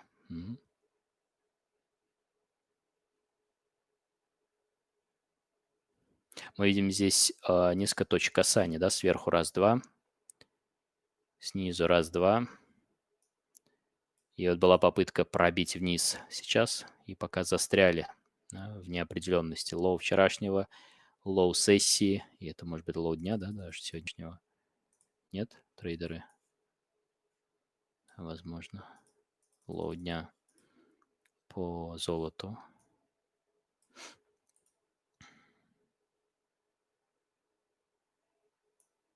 Тоже стоп, да, не самый лучший. Трудно поставить хороший стоп, когда волатильность высокая. Нефть пока спит, да, и NASDAQ спит. В принципе, это его сегодня, его состояние.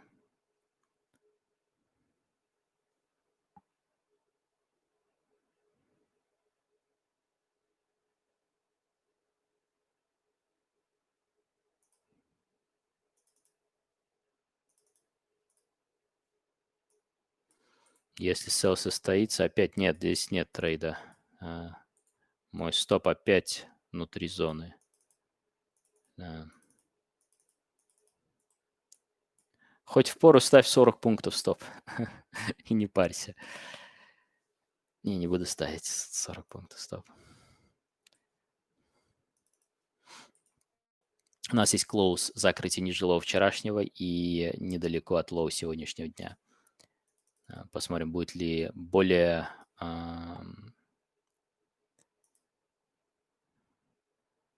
консервативный сигнал.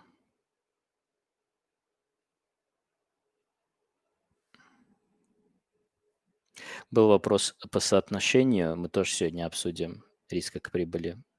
Ну, то есть какое лучше. Много раз об этом говорим, но у нас и трейдеров прибавляется новеньких, поэтому вопросы, которые когда-то интересовали меня, ага, и ну, каждого, наверное, интересует в какой-то момент трейдера, и особенно новеньких.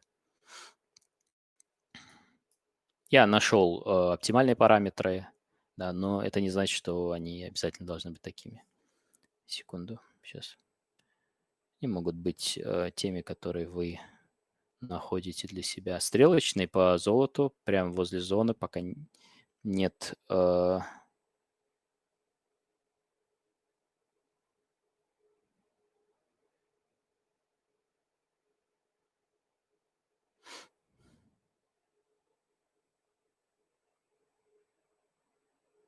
Сейчас, секунду.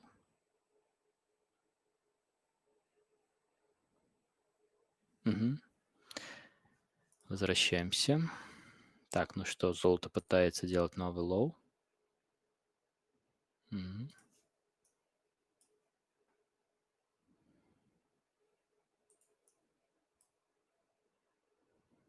Чуть ниже S1 поддержка, S2, S3. Ага.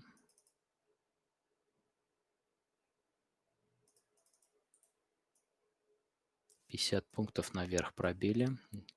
Здесь пробили тоже 50 пунктов. Тоже интересно, интересная закономерность, которую, ну, которой пока еще нет подтверждения такого явного, но который я замечаю по ходу торговли вокруг уровня range trader. Когда в начале дня цена пробивает уровень вверх, например, да, или там наоборот, неважно. То есть R мы пробили вверх, потом ушли внутрь диапазона и пробили S.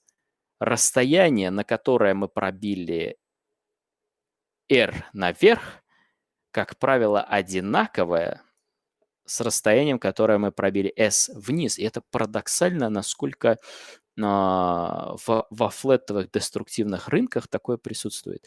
Но еще раз, я специально это не анализировал, это вот по ходу ты смотришь на график, да, и замечаешь какие-то закономерности, которые, ну, не то, что не мог заметить, но которые, на мой взгляд, не так прям важны именно для входа в позицию, как важны для квалификации не входа в позицию, да, когда ты ждешь каких-то дополнительных еще критериев. Я честно скажу, что порой забываю про этот критерий, потому что он не входит в мою ежедневную рутину, но тем не менее, да, кто из вас торгует вокруг уровня range trader, вы часто будете видеть, что на открытии пробой вверх, и если ушли обратно, да, нередко мы будем видеть какую-то паузу или попытку среагировать при равнозначном движении. Здесь мы прошли почти полтинник, и здесь мы прошли, да, полтинник.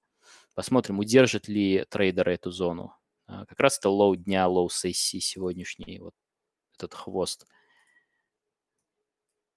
И уже дальше буду плясать в этом направлении. Нази во флете, не буду его трогать. Он последние 3 дня вообще неадекватный.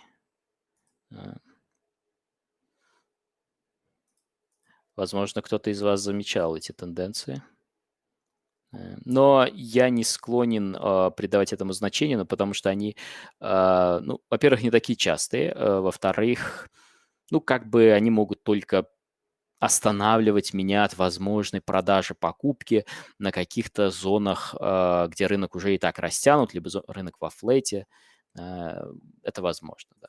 Но не могу сказать, что это какое-то прям такое супер, да, экстремальное значение имеет. Но, тем не менее, для информации, вот сейчас это пример как раз, да, идеальный этой ситуации, которую мы наблюдаем.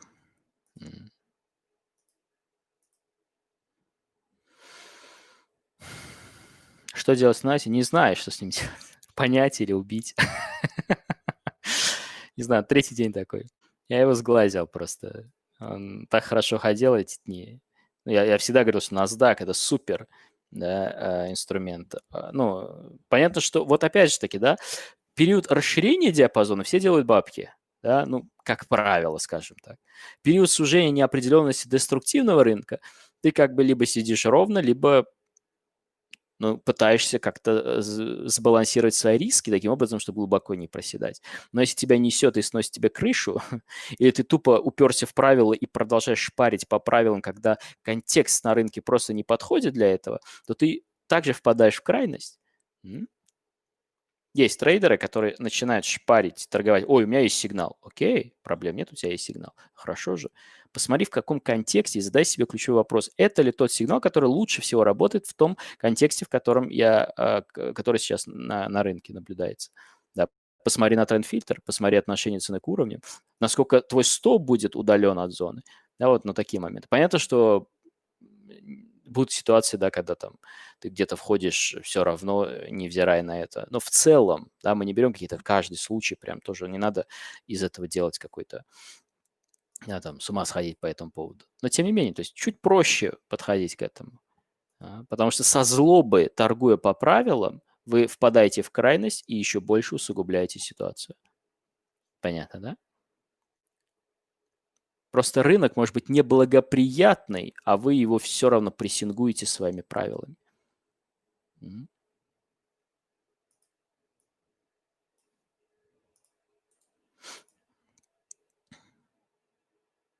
Ну и, конечно, лучше разбавлять торговлю разными сигналами. И во флетах, и в пробой. Ну, по моему убеждению, хотя я считаю, что в целом все равно можно торговать один сигнал, но чуть сложнее. Чуть сложнее. Дольше ждать надо, да, чтобы он появился в тех условиях, которые надо. Либо просто расширить портфель, да, и тогда этот вопрос снимается. Больше инструментов. Золото висит на лоу, стрелочный, реакция на стрелочный. Посмотрим, будет ли здесь паттерн. И вообще, что здесь будет, мы пока не знаем.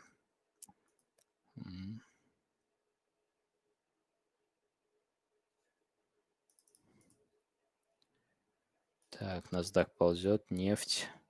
Все, по WTI я закончил. Посмотрим, будет ли у меня новый стрелочный с паттерном. Да, потому что у меня был здесь sell. Рынок так и не пробил обратно уровень. Range. Посмотрите, мы пришли, протестили, ушли вверх, протестили. Да, и сейчас мы практически уже дошли до процентов 80, да, коррекция, вот, может быть, 75 вот этого моментума. Да, посмотрите, насколько рынок вытянулся.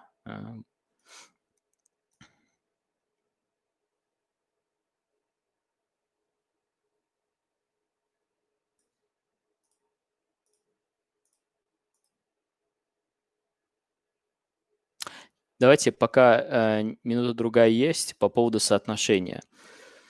Если торговать двумя позициями, как я это для себя вижу, для первой цели 1,5 плюс-минус, да, от 1.4 до 1.6 оптимальный таргет. Можно ставить меньше, можно больше, но оптимально около этого. Если для второй позиции, то 1 к 2,5, 1 к 3, но зависит от инструмента. Например, по золоту у меня стоит 1 там, к 4, если не ошибаюсь. Даже, может быть, чуть больше. Вот, получается, что среднее соотношение где-то, если у тебя достигаются оба таргета, там 1 к 2,5. Да.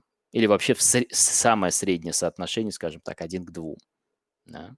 То есть если вот я сейчас получил 2 полных лосса и 1 полный тейк, да, получается, что я около нуля сейчас. Да. То есть нужно в этом случае иметь около 50 плюс-минус процентов прибыльных сделок. Но еще раз, не все ведь твои сделки, которые убыточные, они полные убытки. И не все сделки, которые твои профитные, они полные профиты. Да. Потому что есть трейлинг стоп, и есть момент, когда сделка переносится в ноль. Допустим, цена прошла 1 к 1, сделка в ноль. Да, и рынок может развернуться, выбить тебя там с микро, да, профитом. Вроде как сделка профитная, но ноль. Да, ну в целом, не считая там комиссии каких-то еще. Точнее, включая, да, комиссии, если безубыток был немного в прибыльной зоне. Да. То есть вот, это стандартная формула, да, если соотношение 1 к 2, то хотя бы полтинник, около полтинника нужно крутиться. Либо можно взять диапазон, да, там 45-55 прибыльных сделок. Да. Этого, в принципе, достаточно. При вот таком риск-менеджменте этого достаточно. То есть ориентир, да, что ты примерно из 10 5 профитных сделок – это good.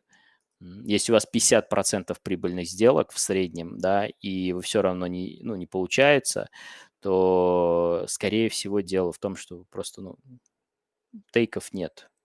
Либо не даете, чтобы тейк появился, закрываете, либо сейчас ситуация такая, когда рынок не ходит, либо что-то делается не так. Что бывает такой трейдер 50% прибыльных сделок или там плюс-минус, а все равно там отрицательный результат. Нужно вот над этим поработать. У меня наоборот, у меня большей частью за все время у меня процент прибыльных сделок, процент прибыльных сделок составляет в районе 55-58, а в этом году ниже даже в среднем. И мне комфортно торговать. Я сколько не пытался как-то ускорить, увеличить, нет, а наоборот, концентрируясь на прибыльных трейдах, да, получается очень комфортно. Не пытаясь любой ценой форсировать это количество, то есть пытаться делать там, не знаю, 70-80. И можно делать 70-80. Возможно, там ставя тейк короче первый 1 к 1, можем, да, получить прирост прибыльных сделок. Не знаю, я думаю, что то на то и выйдет.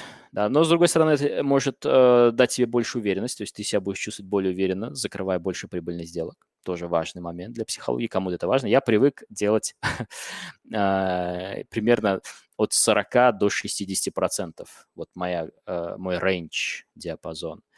Но у меня до какого-то момента был один большой жирный минус в плане моего поведения. Когда я вот вчера, по-моему, да, говорил, потому что я не мог остановиться, и мне нужно было там чаще всего закрывать день в профите. Вот я себе как бы себя там на это настроил, что мне нужно день в профите закрыть. И порой убыточный день, желая закрыть его в профите, я превращал еще в более убыточный день, что в итоге выливалось в 3-недельную отработку этого убытка. Да, и как бы вот таким образом. Поэтому сейчас я ограничил свой убыток. Сегодня около нуля, может быть, небольшой плюс за счет того, что по NASDAQ, по WTI у меня стоп-тейк был чуть больше, да, но тем не менее. Поэтому, достигая определенной границы стоп-лоссов в день, да, я заканчиваю, чтобы не превратить плохой день в очень плохой день. Но это для меня, опять же, это не обязательно делать, да, не обязательно так. Поэтому если у вас, примерно полтинник прибыльных, круто. Надо только поработать над менеджментом, над управлением вокруг этого всего. Золото борется возле поддержки. Посмотрим, что здесь будет. Пытается отбиваться цена от зоны. Есть небольшое разворотное дно. Но я уже опоздал, да, на него. Такое. В общем, сразу даже его и не приметишь. Да. Сейчас посмотрим вот таким образом. Такое очень корявое, потому что есть движение, high и вот этот low, то есть точки минимумов, максимумов вот этого треугольника. И вот здесь мы пробили новый high вот на этом баре. А если вход, не самый плохой, скажем так, да, может быть, посмотрим.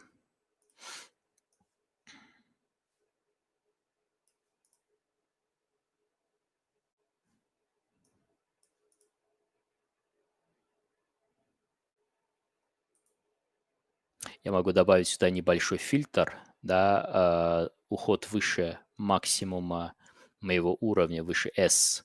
Вот то, чего, допустим, не было по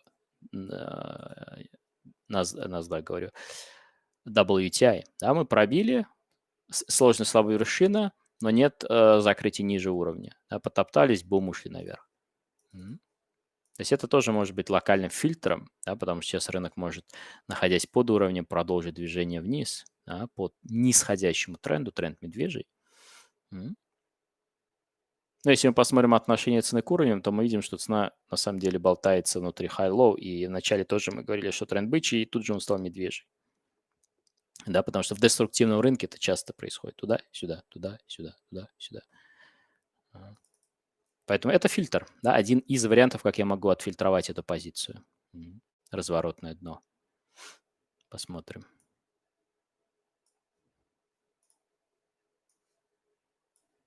Я заметил и каждый раз замечаю, но не всегда мне хватает. Сейчас, секунду, трейдеры. Сейчас, один момент прям. Сейчас. Сейчас я отключил экран. Мне надо зарядку от компьютера достать. Сейчас, секунду, дайте мне, пожалуйста.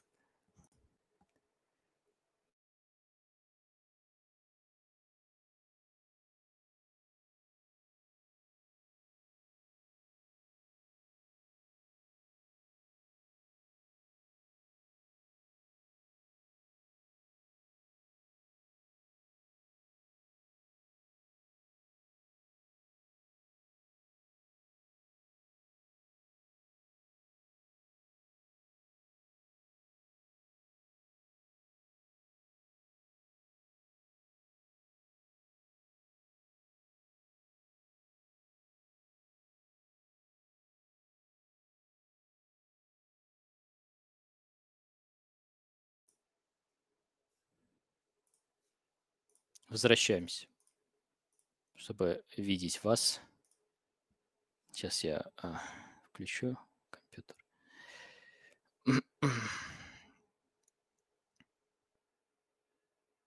NASDAQ. Ох, NASDAQ. NASDAQ. У нас осталось не так много времени. Ну что, надежда на золото? Сейчас грузится экран. Видно меня? Слышно, трейдеры? Поставьте плюсы, если есть, да? Все, вижу. Good. Good. Жду gold. Да, посмотрим, будет ли агрессивный лонг. Волатильность немножко спала. Я вижу, что стоп намного лучше. Да. Может быть, это шанс. Один из последних трейдов дня, если он будет.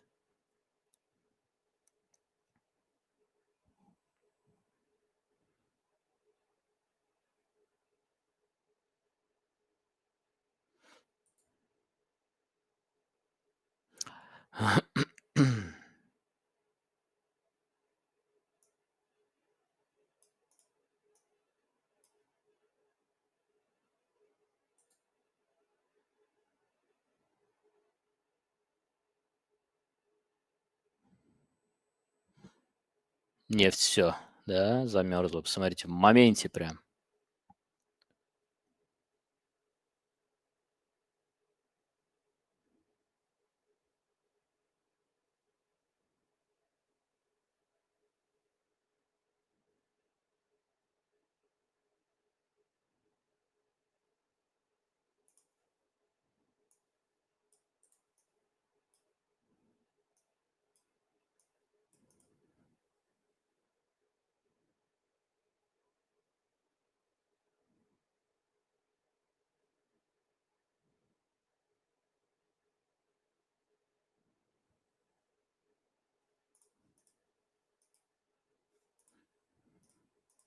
Как интересно, да, разворачивается торговый день. Как утро технически, да, отличается от второй половины американской сессии. Ну, скажем так, второй половины утра – это начало, это середина, ближе к концу. Да, совершенно другой рынок. Совершенно.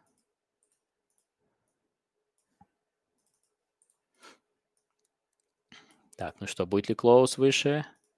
Закрытие телом выше, да или нет? Попытка, попытка, попытка, попытка, попытка. На кончике. Держим руку на пульсе. У меня есть close выше. Убираю. У меня есть двойная вершина по NASDAQ. Давайте сейчас, пока есть время, поговорим про... Иначе мы не успеем сегодня поговорить. Двойная вершина есть, но нет сигнала. Да? Давайте поговорим про возможности торговать не ротацию бара, а торговать пробои, когда у нас есть следующие базовые условия.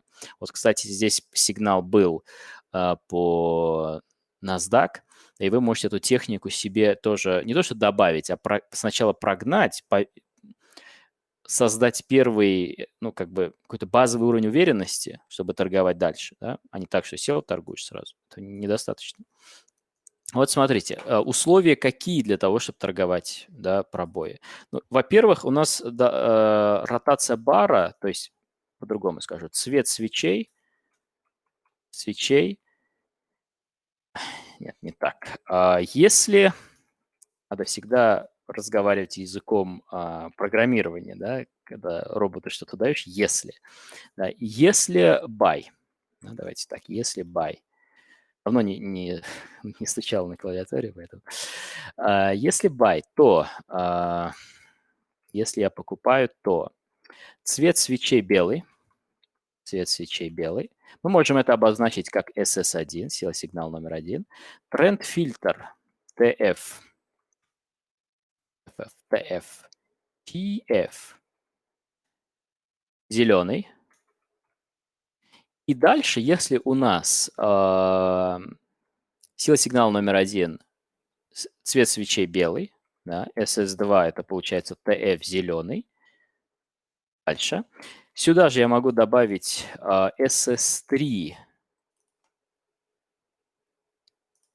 SS3. Цена на уровне. Да.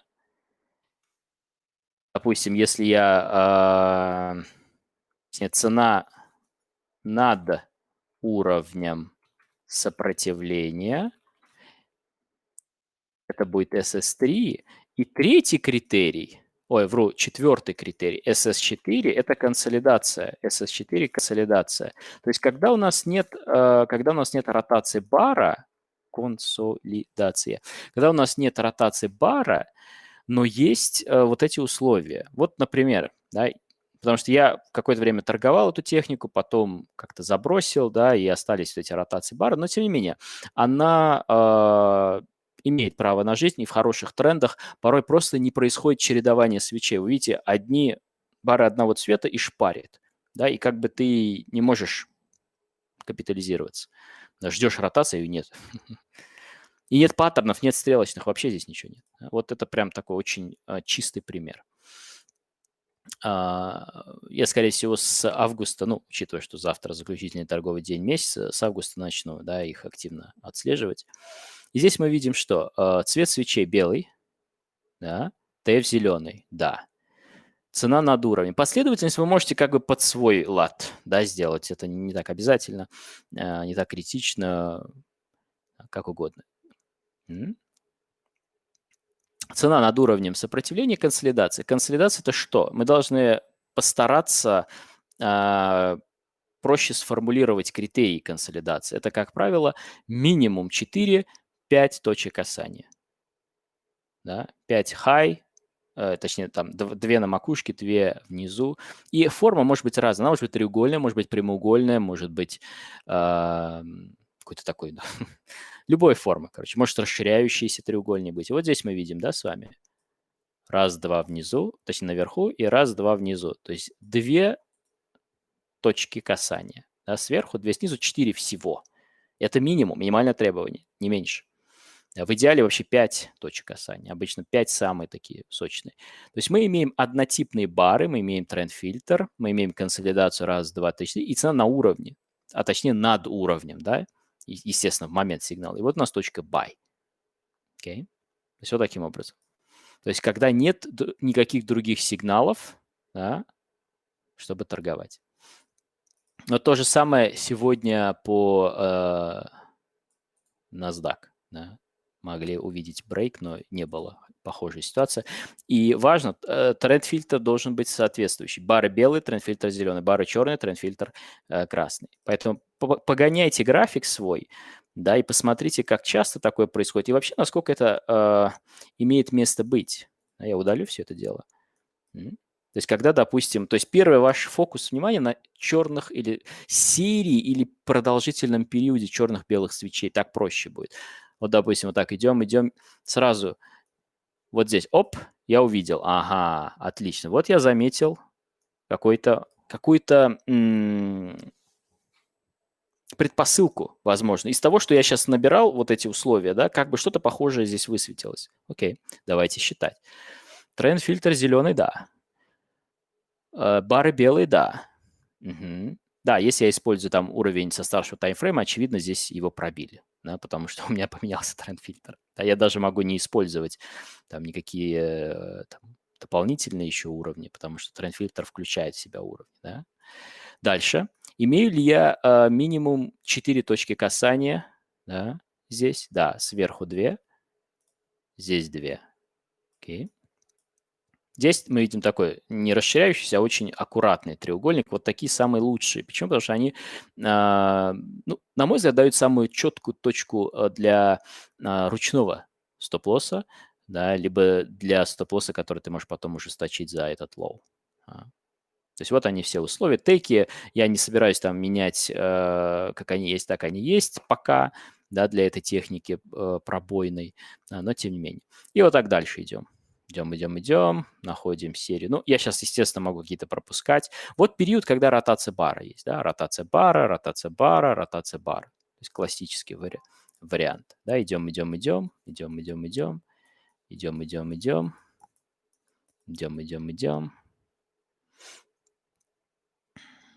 Ну, не так много пока, потому что это техника, которая работает в моментуме, когда рынок вспыльчивый.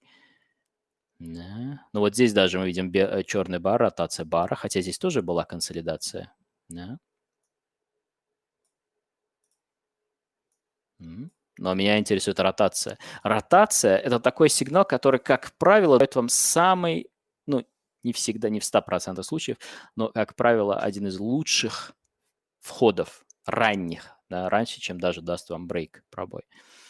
Давайте смотреть. Еще один пример, чтобы мы закрепили этот момент. Если у вас есть вопрос, вы можете задать. И это доступно практически всем из вас. Неважно, у вас версия базовая, версия премиум. Еще интересный момент. Немножко эволюционируем. Это очень... Меня алерт звенит где-то. Очень простая... Можно на секунду прыгнем налево, посмотрим, что там, кто кричит. Посмотрим на WTI потом. Да. У меня двойная вершина по W. Золото ДВ, да, возможно, но там пока делать нечего. Да, здесь ДВ, но здесь ничего нет. Давайте на нефть перейдем. Кстати, нефть стрелочный. Я алерт поставлю на случай теста. Возможно, здесь будет паттерн. Даже пониже чуть сделаю. Нельзя пропускать. Мы очень хорошо скорректировались. Давайте найдем период. Ну, по WTI такой период вряд ли попадется. Ну, вот разве что здесь моментум. Хотя здесь уже ротация бара, и логично, если мы торгуем в позиции. Я хочу найти, где не было перекраски, да, с одного на другой. Вот здесь, видите, классический трендовый рынок. Ротация. Если я жду пробоя, я покупаю дорого. Да. Жду пробой вон где дорого. Пробой вон где дорого. По ротации я покупаю по очень хорошим ценам. Но когда ее нет? Да, ключевой вопрос. Когда ее нет?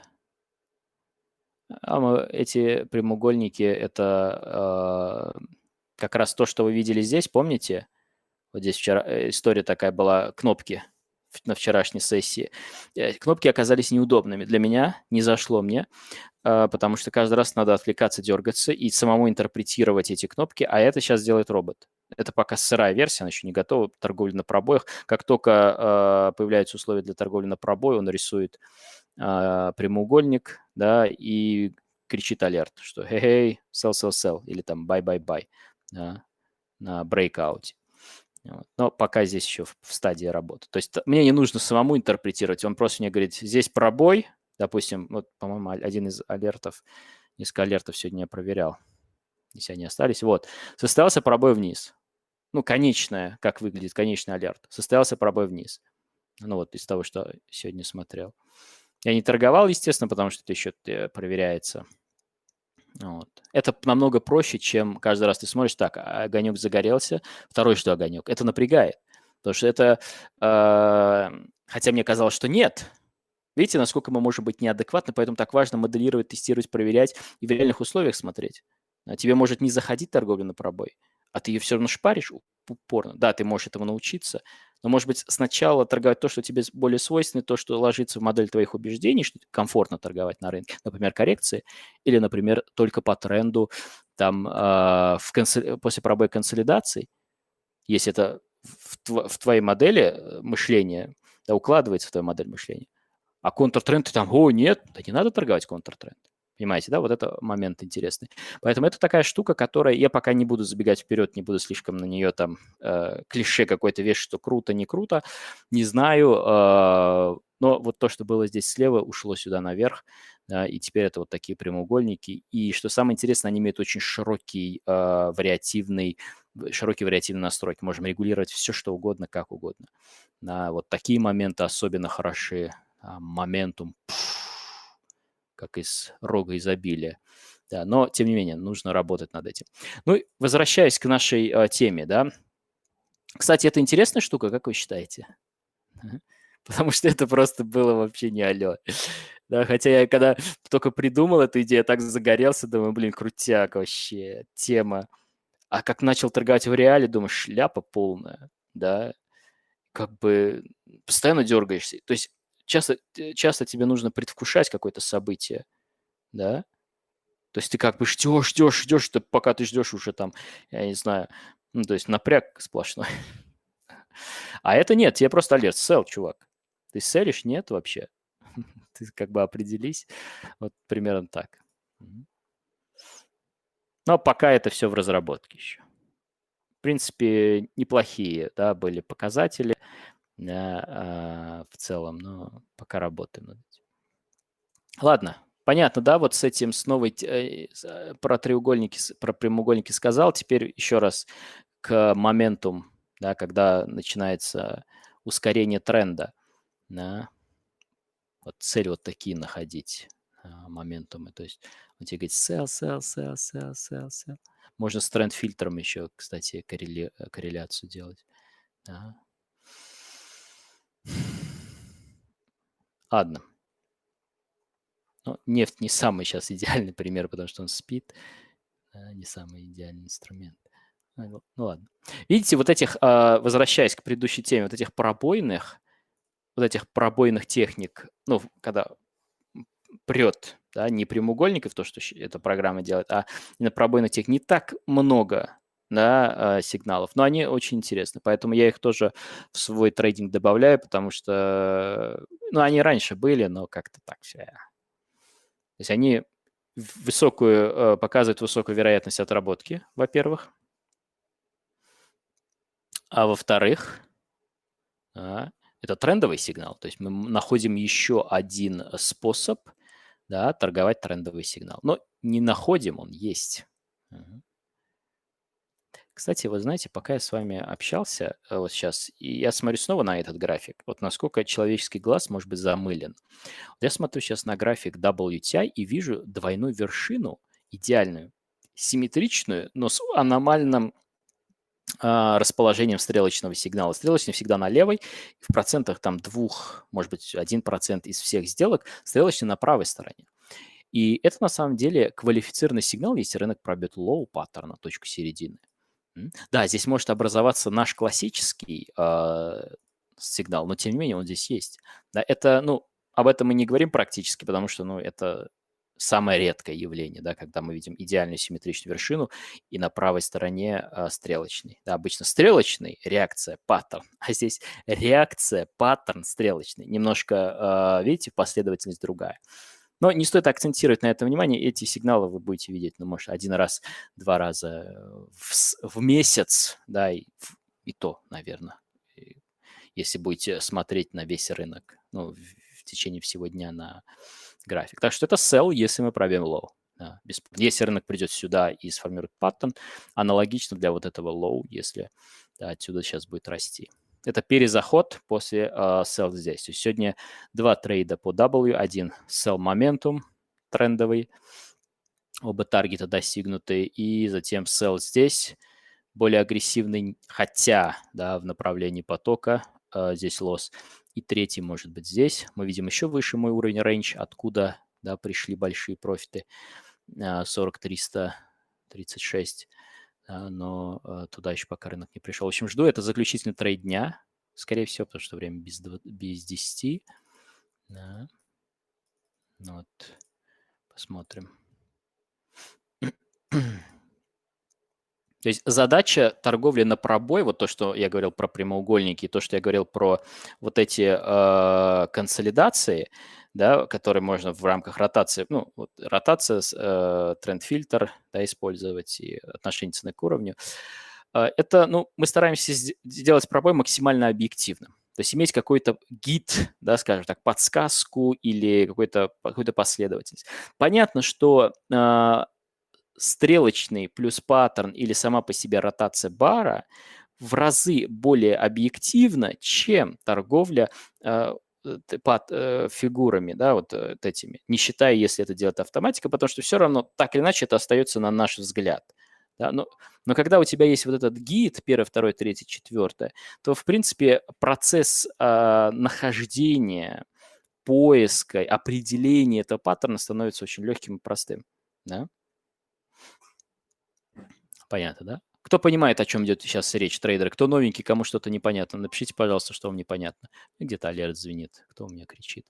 NASDAQ опять выходит на двойную вершину. Представляете, сколько двойных вершин вне зоны ценности против... Сейчас. Против тренда. Так, что у меня по золоту? По золоту. Таргет 1. Достигнут? Нет, не вижу. Да, тейк 1 по золоту достигнут. И второй уже, представляете, где трейлинг мой. Да, я уже залокировался 13 пунктов профита. Мой второй таргет 130 пунктов. 130 пунктов. И теперь у меня есть шансы как торговать на коррекции ротацию бара, да, так и залокироваться еще в дополнительной прибыли. Я поставлю алерт сюда по золоту. Да, и вот таким образом уберу. Это кластер 4 buy, да, когда мы торгуем с паттерном. И сейчас готовится sell, заключительный sell по WTI. Да. Еще один трейд. Так, я не увидел ваши плюсы, трейдеры. Кому понятна концепция торговли? Первое – это вокруг пробоев, вот в текущем сценарии, да, и кому понятна концепция торговли вокруг пробоев при текущем сценарии, потому что тот я еще не рассказывал, первый. Второй, точнее, вот где автоматика. Это, может, в августе будет, не знаю. Потому что, видите, вот это, кстати, интересно, что вот то, что сейчас вы наблюдали вчера, позавчера, это вот пример того, как непросто, с одной стороны, выглядит просто, а с другой стороны, не просто создать какую-то технику входа в систему, потому что, ну, как бы ты ее создал, загорелся, а в реале-то не заходит. Она может быть и прибыльная, но ты не, это постоянно у тебя вызывает какой-то внутренний, да, дискомфорт, когда ты начинаешь это торговать. Понимаете, вот в чем дело? Поэтому вот это вот как раз такой. Я обычно не так рано не начинаю что-то торговать, пока не прогоню. А вот этот раз начал торговать. Но не нужно это делать. Нужно все-таки до конца это на себе проверять. Сначала прогонять на демке, потом уже это в реал. Да, но проблем нет никаких. Да. Вот вы видели как раз, да, то, что была одна версия, потом вторая версия, не зашло. Хотя бабки платятся. И время тратится. Вот что самое интересное, что не деньги, да, время, ты сидишь, это моделируешь, это настройка, это настройка, это настройка, это, ну, сейчас вот вроде пробуешь, не, не. Да. Но самое страшное – это закопаться, что ты можешь увлечься этим процессом, тебя прет, ты не можешь остановиться, ты улучшаешь систему, дорабатываешь. Да, сложно остановиться. Поэтому тоже нужно в какой-то момент сказать себе стоп, да, найти вот этот оптимальное соотношение всех критериев. И это не так просто. Особенно если что-то новое. Так, мне квадратные графики очень понравились. Приобрел бы с удовольствием, потому что глаза замыливаются, к тому же можно не прыгать по инструментам, проверять после прочтение. Да, это действительно так, потому что можно, это будет мультиинструмент, да, то есть на мультиинструментах работать, на разных. Может быть, даже будет какой-то сканер, там, какой-то инструмент евро-доллар, пробой вниз, например, да, там, и все это будет перечень. Но пока это в работе, короче. Я не буду, я что-то поспешил этот раз, не буду спешить сейчас. Причем фишка для тех, кто разрабатывает что-то. Вот вы что-то сделали, или у вас бывает такой, прет тебя, ты все, у тебя идеи, так, это все делаем, я обычно так нападаю на программиста. Он, наверное, меня сейчас смотрит. Вот, будет смотреть, да, если это видео где-то в записи.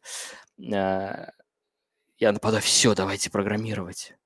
Вот. А потом нужно обязательно дать себе день-два, чтобы ты остыл. Чуть-чуть этот, потому что ты можешь сильно-сильно уйти далеко, куда не надо вообще идти. А истина может быть ближе намного. И вот я сейчас беру 2 дня паузы. Вот мы сейчас закончили основной этап, сделали, что надо. Ну, я так думаю. И сейчас пауза небольшая. Смотрите, да, как NASDAQ после пробоя уровня выстрелил здорово. 40 пунктов прошел.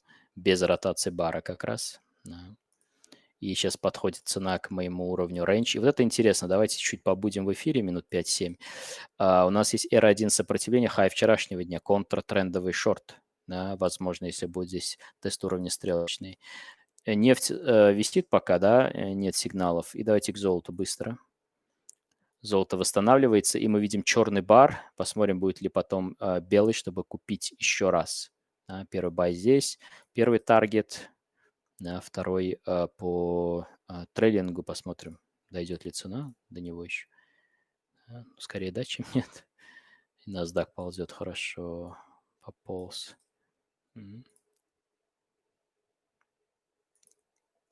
Смотрите, как пополз, после брейкаута. И вот лучшие сделки вот по этим брейкаутам, пробоям, брейкаут пробой, да, когда цена прямо на уровне, да, вот на уровне. Это может быть любой уровень, кто использует range trader, это уровни вот эти. RS, R2. Кто использует уровни со старшего таймфрейма, это может быть SM5, SM15, SH1, SH4. Либо, если у вас есть тренд-фильтр, вы можете задать здесь тот уровень, который считаете лучшим, например, для минутки M15, либо M5.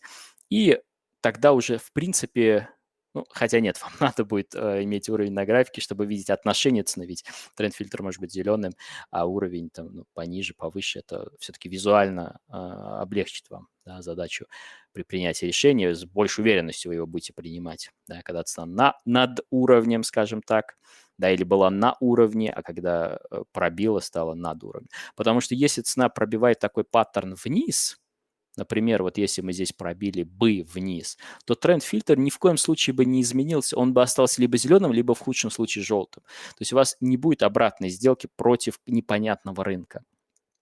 Понимаете, да, вот в чем здесь дело. Здесь будет абсолютно понятно, что делать. Против, окей, значит, там что-то не срослось на рынке. Да? Понятно, что в 100% ситуации ты не будешь здесь делать деньги, но вероятность высокая. Да? Еще раз, критерий. Да? Тренд-фильтр соответствующий, если вверх зеленый, бары белые, цена над уровнем сопротивления. И наоборот. Если мы селим, то черные, тренд-фильтр красный, естественно, консолидация, минимум 4 касания по 2 с каждой стороны. Как правило, это основные параметры. И цена под уровнем. И также вы можете это обратить в последовательность. Сила сигнала номер 1, номер 2, номер 3, номер 4. И не обязательно говорить там пробой уровня, да, потому что эта консолидация может появиться где-то там наверху, вот здесь, да, и при сильном тренде это тоже может быть эффективно. Но основная, конечно, цель – это торговать ближе к зонам. Да, чем ближе, тем это более эффективный трейд. Алерт по золоту ставлю на случай пробоя вверх дальше на ротации. Может быть, будет шанс нарастить, прибавить. Нефть, посмотрите, нефть.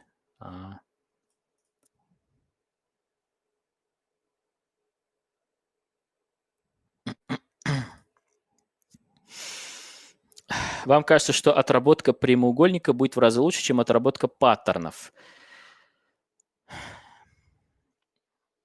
Справедливо, с одной стороны. Почему? Потому что это трендовый сигнал, прямоугольник. Там заточено на то, что торговать с трендом, да? Ну вот. А паттерн – это контртрендовый сигнал. Порой мы не знаем границы, когда нужно все-таки остановиться и не торговать против тренда. Да. Ведь мы хотим селить хай подороже. Вот. А пробой – это немного обратная техника. Ты селишь low, то есть продаешь минимум, да, и немножко здесь не укладывается, как я могу продать минимум, если дешево.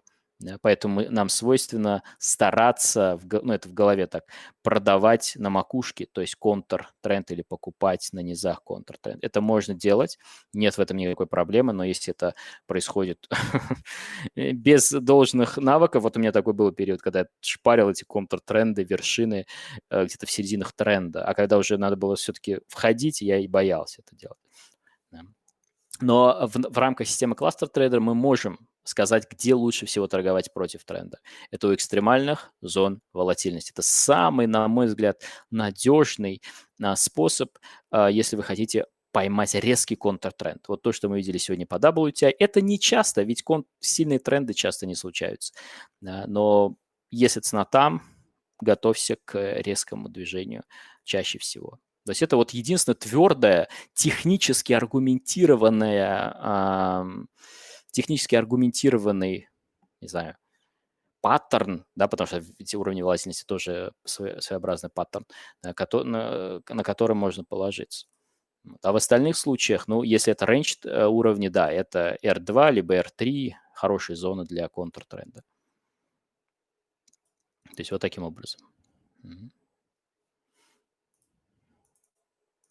Основной враг – это сомнение в том, что я вижу на экране собственными глазами, потому что прямоугольники могут убедить заходить чаще. Не знаю. Наверное, да. Если вы так считаете, наверное, правильно. Да.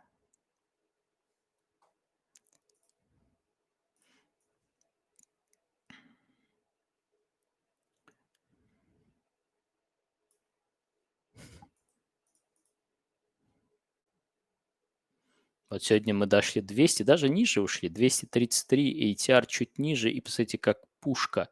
Да. То есть насколько рынок был растянут, что мы так быстро восстановились. Когда мы воспроизвели на отдельной версии системы Cluster Trader вот эти уровни волатильности, мы увидели их на истории и посмотрели, как цена реагирует. Да? И я говорю, примерно в 80% случаев, даже больше, 80 это мало. Приходя сюда, прыжок, поэтому это хороший такой гид, да? Подсказка такая хорошая к тому, что может быть. Вот с этими прямоугольниками еще надо работать. Конечно, когда я вижу вот такие сигналы, аж душа радуется. Вот такие, например, прямоугольники. Да, вот такие. И вот здесь тебе свистит бай. Да. Хотя здесь на самом деле раньше была ротация бара еще. Чуть раньше. Да. В общем, надо смотреть. Надо работать над этим. Можем ограничивать их величину, вверх, длину в количестве свечей. Не знаю. Пока вот такие buy, sell. Еще надо это щупать тему. Вот такие, да. И я, кстати, не договорил, вот сейчас только вспомнил. Давайте на секунду к золоту, к WTI вернемся, потому что здесь формируется паттерн. Да.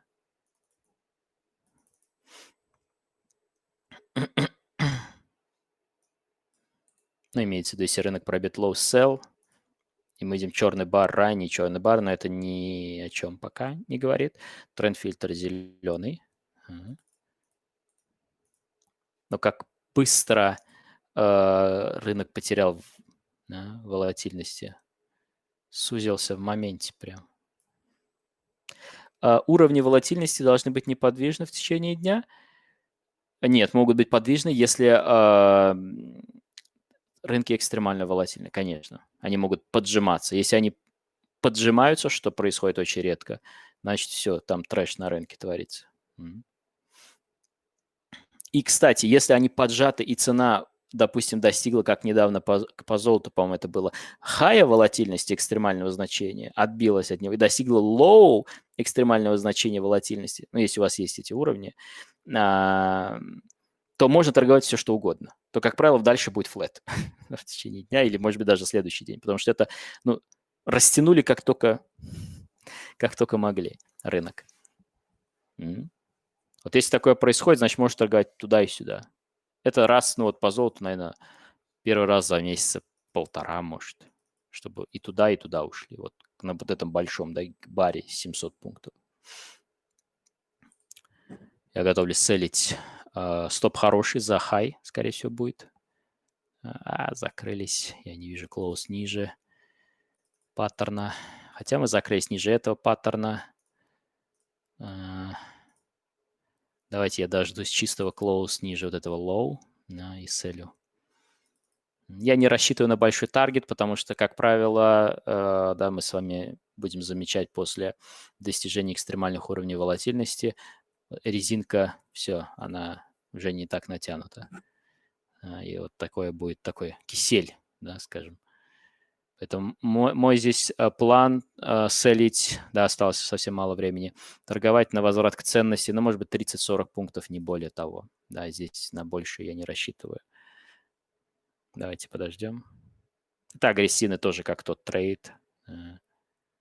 И закончим же время 19 часов 5 минут. Мы с вами 2 с лишним часа в эфире. Я надеюсь, что сегодня несколько, да, важных инсайтов было, особенно тех, кто новенький. Есть шорт. Алерт ставлю, чтобы не пропустить события. Так, NASDAQ, посмотрите, как прет наверх. По золоту я закончил по второй части по трейлингу. Да, сейчас общий баланс восстановился и перешел в прибыльную зону. И теперь, может быть, да, посмотрим, вот еще 5 минут подождем, хотя уже чуть за пределами моего торгового времени. Да, мы видим пробой вниз сначала, сейчас мы ушли выше уровня, тренд-фильтр стал зеленым, да, и посмотрим, будет ли белый бар, да, чтобы купить. Если нет, заканчиваем, все. Да, NASDAQ еще забыл, давайте на Азию. NASDAQ тоже возле зоны, но не дошел пока. После пробоя прошел 70 пунктов. Посмотрите, NASDAQ прошел 70 пунктов, даже чуть меньше, наверное, не 70, 65, да, после брейкаута. Так, у вас вопросы, трейдеры, есть? Я еще немножко подожду. Да. Здесь не было сигнала. Да, вот когда мы пробили, видите, здесь тоже был черный бар, но сигнала на sell не было. Вот здесь. Потому что если черный бар под уровнем, но перед этим мы пробили его наверх, здесь все идеально, кроме того, что здесь тренд-фильтр противоположный, да, он зеленый. А здесь такая же ситуация, только переворачиваем ее. Мы пробили сначала вниз, ушли вверх, и тренд-фильтр поменялся. То есть мы можем увидеть белый бар, когда уже тренд-фильтр зеленый. То есть если это потенциальный шанс селить, но здесь сигналов вообще не было, то здесь может быть. Понятно, что чем ближе туда к вечеру, тем рынки становятся менее активными, поэтому нужно быть повнимательнее. Давайте посмотрим.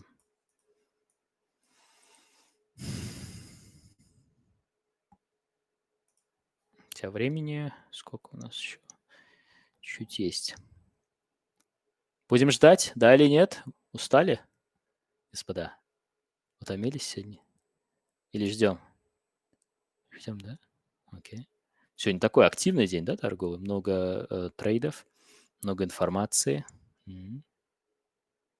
Но, опять же, я специально акцентировал внимание на таких базовых вещах еще раз, потому что к нам, хотел сказать, поступают, приходят новые трейдеры, и кто уже давно, ну, вы как бы слушаете, думаете, блин, ну, у нас есть трейдеры, которые несколько лет, там, по 5, по 6 лет с самого начала онлайн-торговли, потому что много лет назад мы торговали в Европу, да, и сейчас только в Америку, потому что это наиболее ликвидная сессия.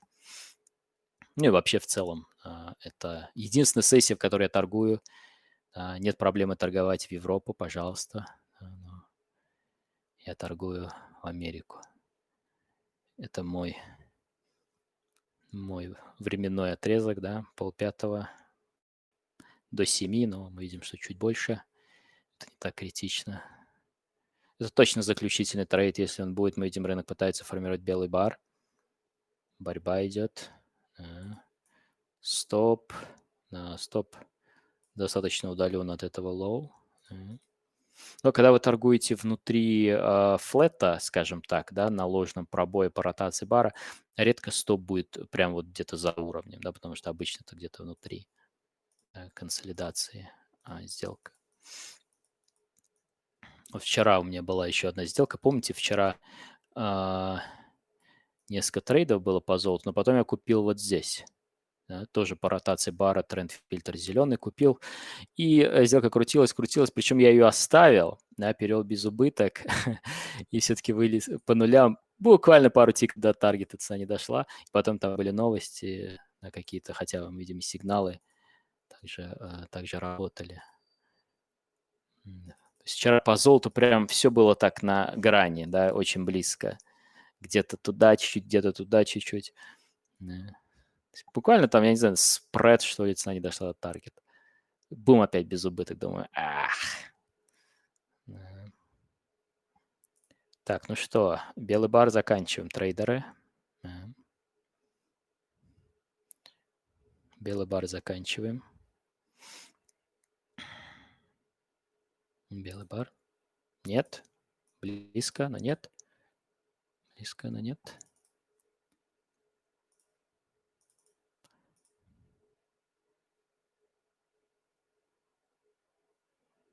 Держим руку на кнопке. Держим руку на кнопке. Это такой же агрессивный трейд, как и бай вот здесь, который у меня был. 1944 за тройскую. Да.